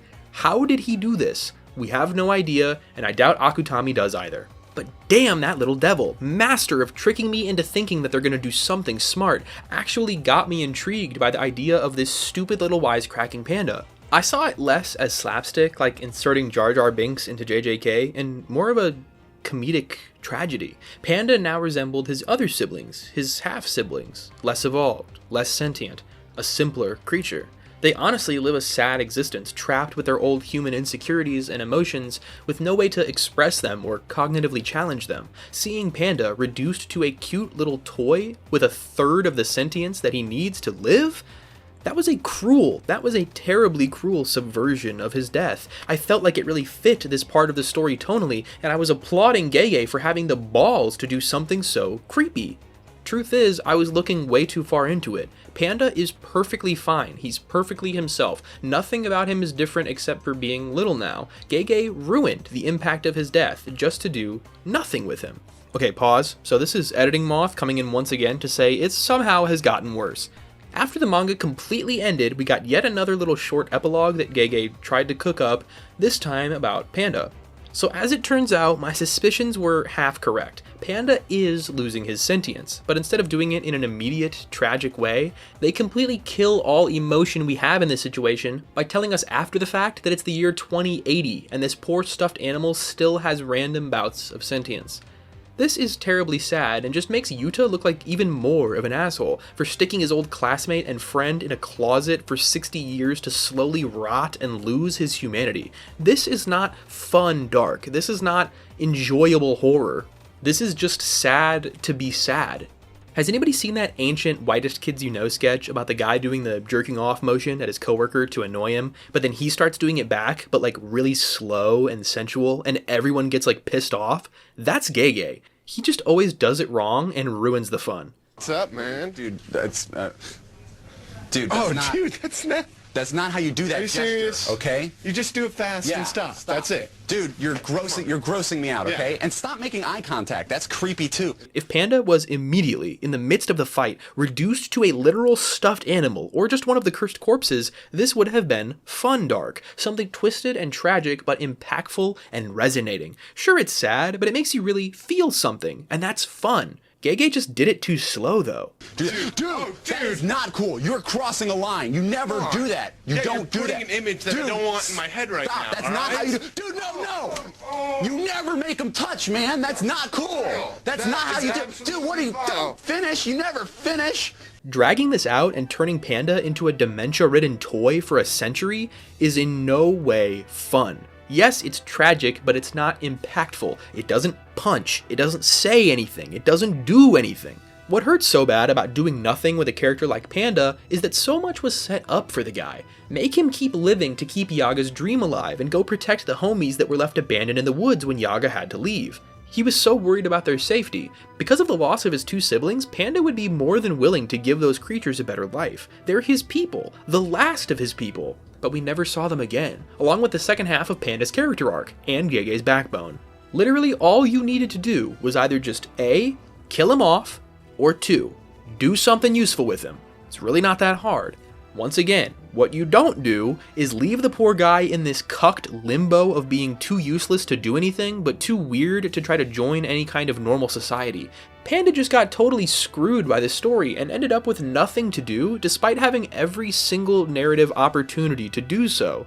Seriously, the fact that all the most cursed character in fiction got was a few stitches on his head and a slap on the wrist and a good ending, yet Panda was reduced to this, trapped in a closet, given dementia and erased from the plot?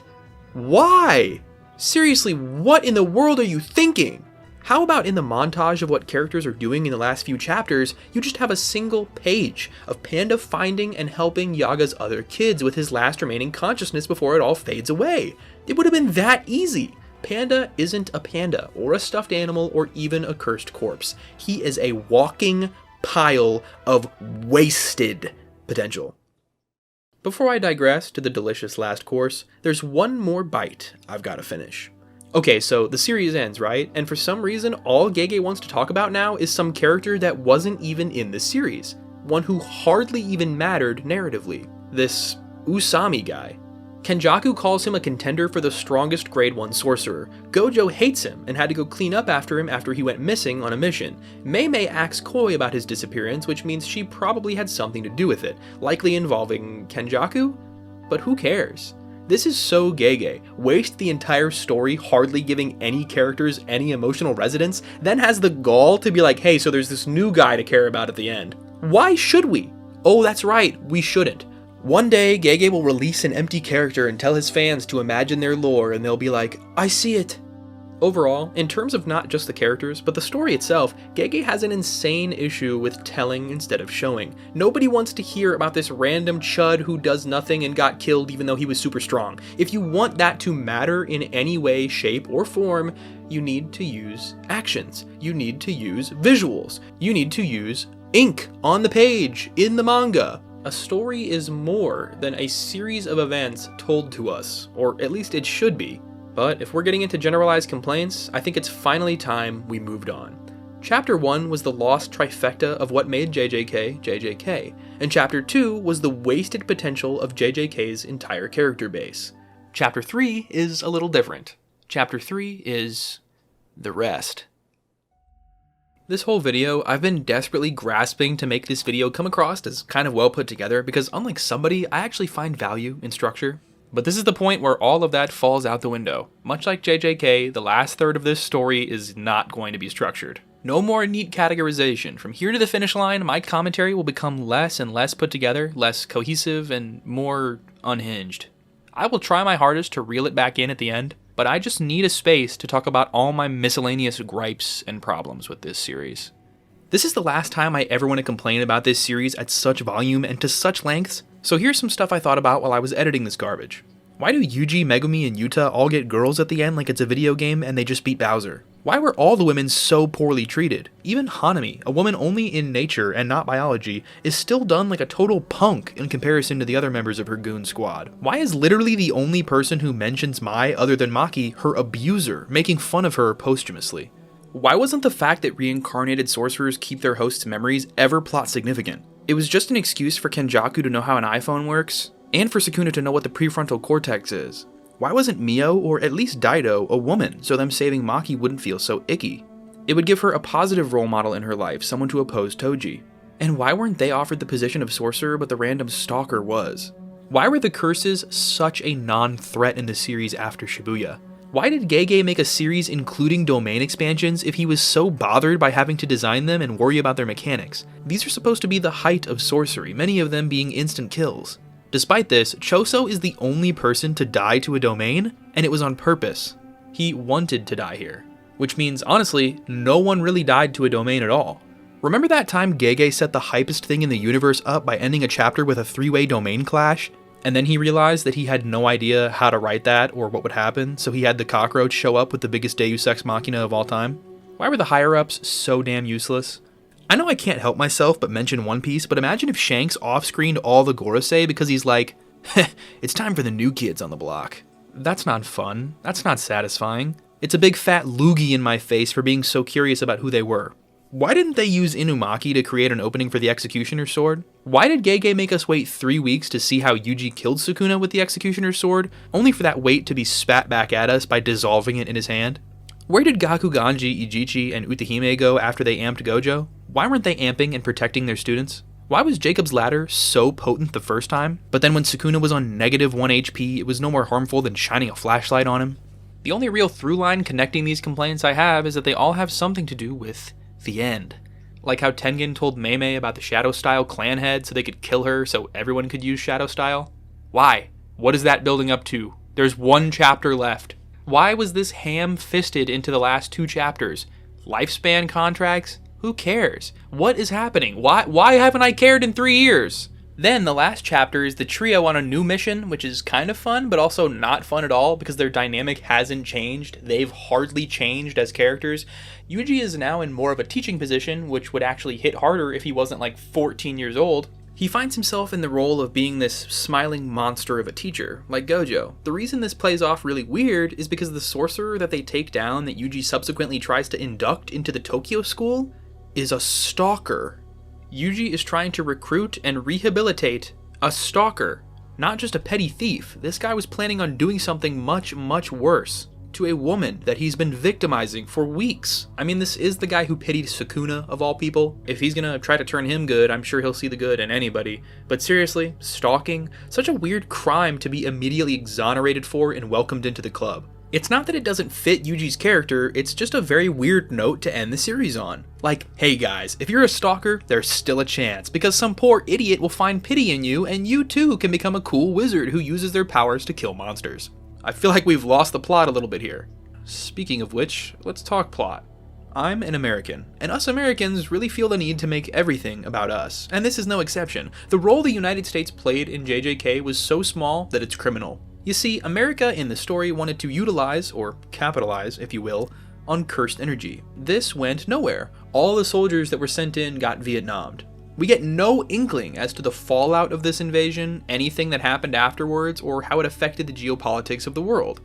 Kenjaku, by getting the military involved, is strictly trying to escalate things and make them crazier, but it hardly does that. He knows the army stands no chance against the stronger sorcerers. This was all just to provide cursed energy because I guess the Culling Games needed it to keep going, despite the fact that Kenjaku just told Yuki that the Culling Games had already fulfilled its purpose. Regardless of why Kenjaku had gotten the army involved, there isn't really any consequences to this decision. The army come in, they die, then the international aspects of the story are never brought up again.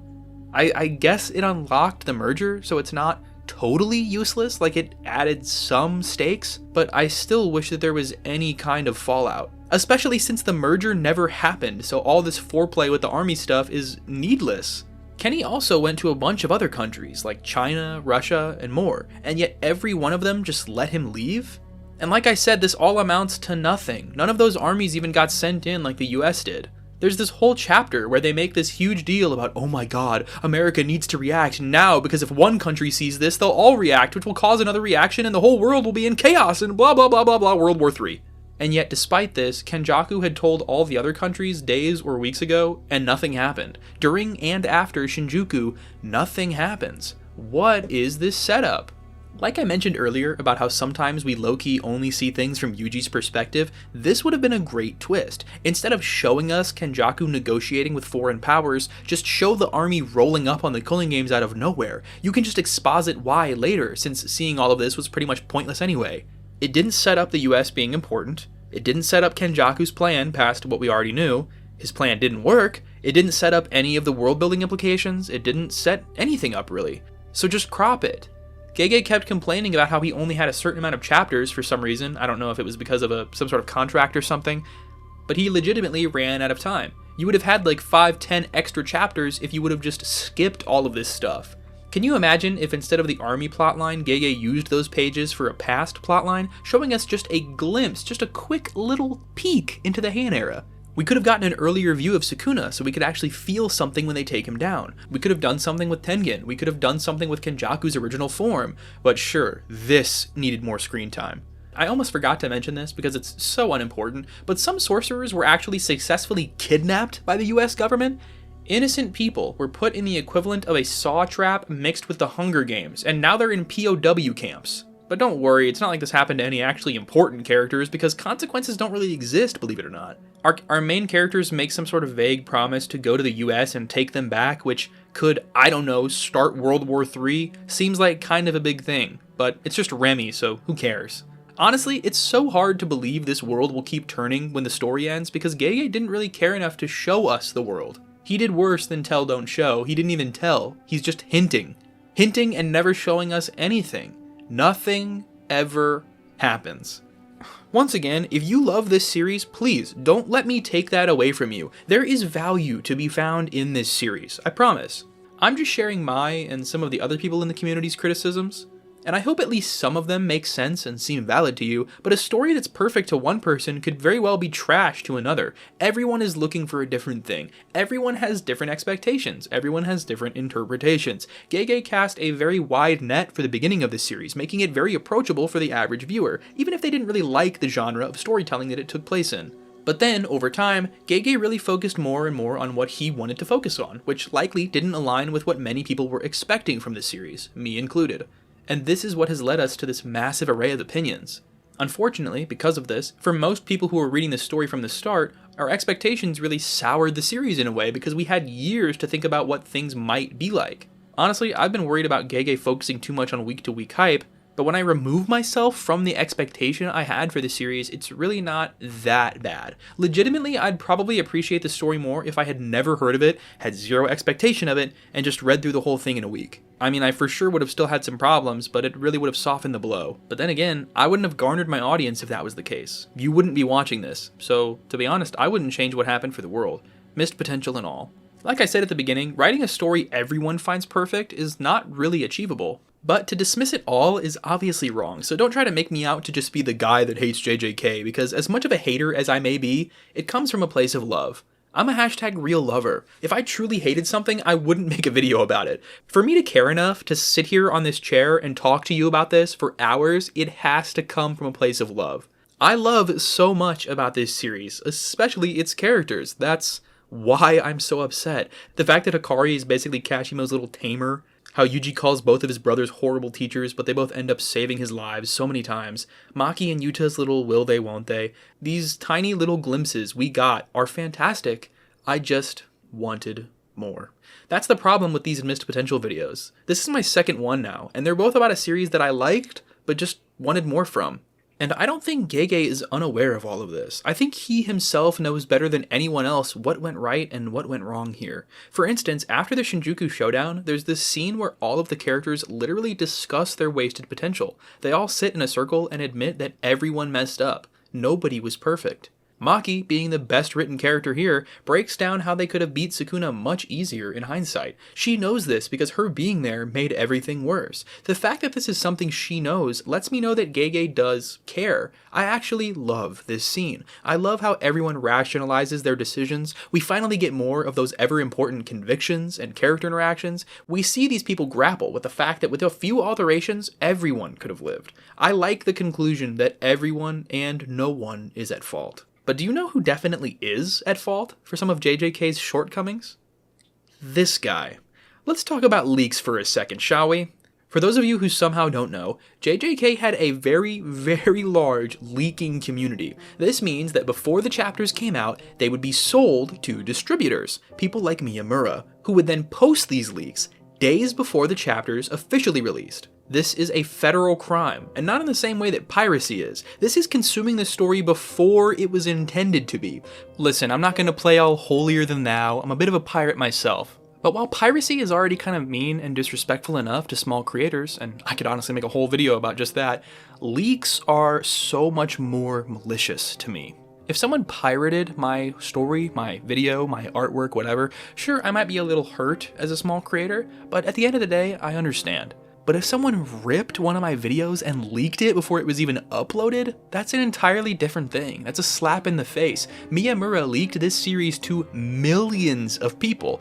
No, he didn't invent the concept of leaking, and he wasn't even the first JJK leaker, but he was the biggest, making him the most guilty. He has arguably the biggest hand in normalizing leaks culture than any human alive. I hate leaks, but the thing is, I was forced to read them. They were unavoidable. I'm a face in the JJK community. My options were A, read the leaks, or B, never open Twitter or YouTube or Discord ever again. Because it's not something you can really avoid. JJK fans have a serious literacy problem, but can you really blame them when most of the time they're only reading the series through poorly translated Twitter posts? Blaming people who follow leaks for leak culture is like blaming addicts when there's a dealer out there just giving the stuff out for free in the millions. Consuming leaks is not a problem. The leaker is the person at fault.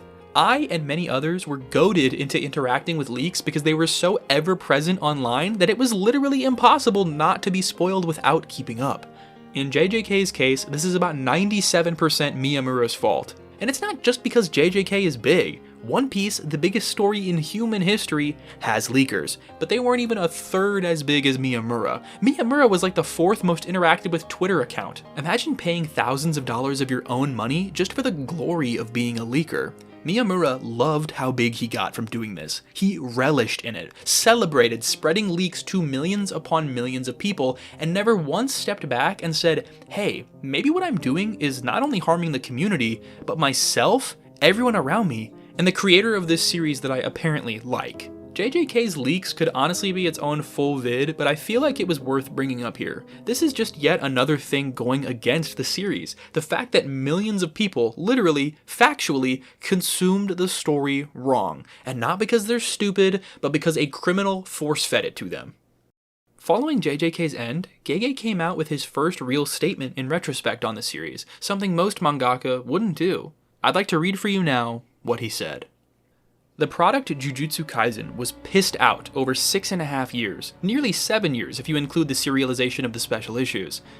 And what I learned was I'm really an idiot. I was of course pushing myself to the limits to pull out everything I could from my creations, and after about 3 years of serialization, my already rough personality began to become absent-minded. Even though I was fed up complaining that I'm fed up with having things pointed out to me that could have been figured out by looking it up on the internet, I still made the mistake on volume 18 with the sandpin, and ended up thinking like Gecko Moria, that well, if something happens, the people around me will figure it out. I've also been writing the openings for 6.5 to 7 years through instinct.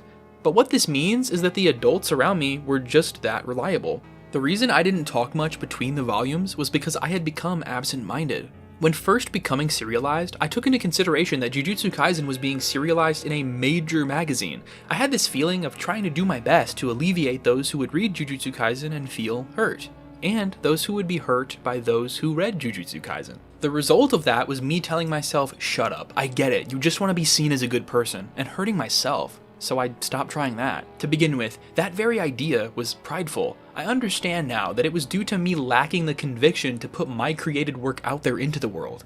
This is embarrassing, but even now, I do not fully have that conviction. While considering evil intent that doesn't exist, I still want to shout out loudly, but the root cause of this is my immaturity as a mangaka, so I hold it in. Or rather, I continue on in a condition where all I can do is swallow it down.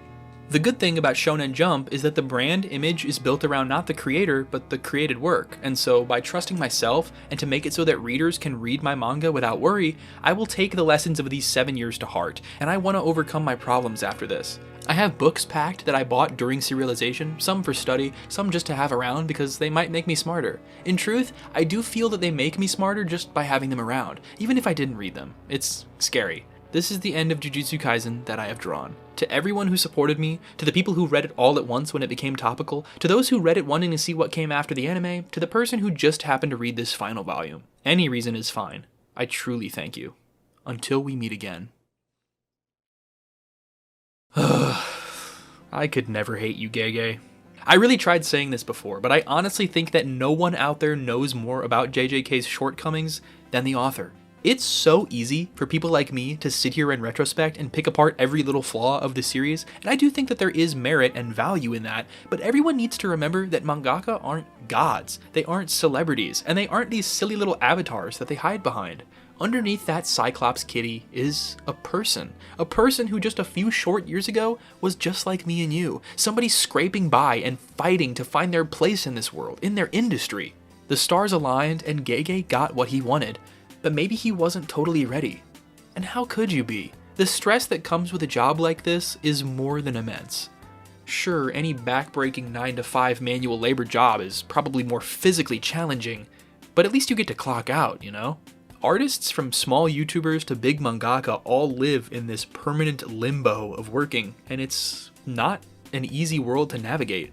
Jujutsu Kaisen came at the perfect time in Jump's history, the perfect time in our history. Millions of people are still reading because of One Piece, but as many people have noticed, Jump's lineup has gotten sadder and sadder the past decade. Jujutsu Kaisen was a huge breath of fresh air, and it burned ever so brightly for all 7 years that it was running. Maybe the characters were sidelined, maybe they were too young, maybe not enough of them died. Maybe Sukuna never went all out, and maybe we never got to learn about binding vows, or the cursed realm, or the nature of curses, or what happened to Tengen's barriers, or the Six Eyes. Sure, all of our expectations couldn't be met. And no, not every character was given the same amount of love. But I'll tell you this. For a regular guy in his mid-20s, Gege Akutami achieved more than almost anybody else on Earth could have possibly done in his position. He got us. He captivated us all, made us care enough about this series to be talking about it all of these years later, and now that it's over, I think it will only get more popular. Season 2 was phenomenal, and if MAPPA keeps up the good work and keeps tweaking the pacing and the character moments, the anime could still go down as one of the greatest adaptations of all time. I mean, think about how much extra stuff they added to Season 2. If they gave that treatment to Shinjuku and add some scenes of our characters interacting, that could really, genuinely save this series. So, does JJK have wasted potential? Yes. But does Gege Akutami? No. I'm insanely proud of him, and think very few people could write a first story this good. Just like he said, I think Gege learned so much from this series, and I can't wait to see where he goes next. I would love to see a smaller, more intimate series from him, but right now, I hope he takes a long break. I hope he sits back on a throne made of all that Jump money and just relaxes for the first time in a decade. I hope he takes a good long while thinking deeply about what it is he wants to explore next. And when he does, I'll be there. Thanks for watching, and stay curious.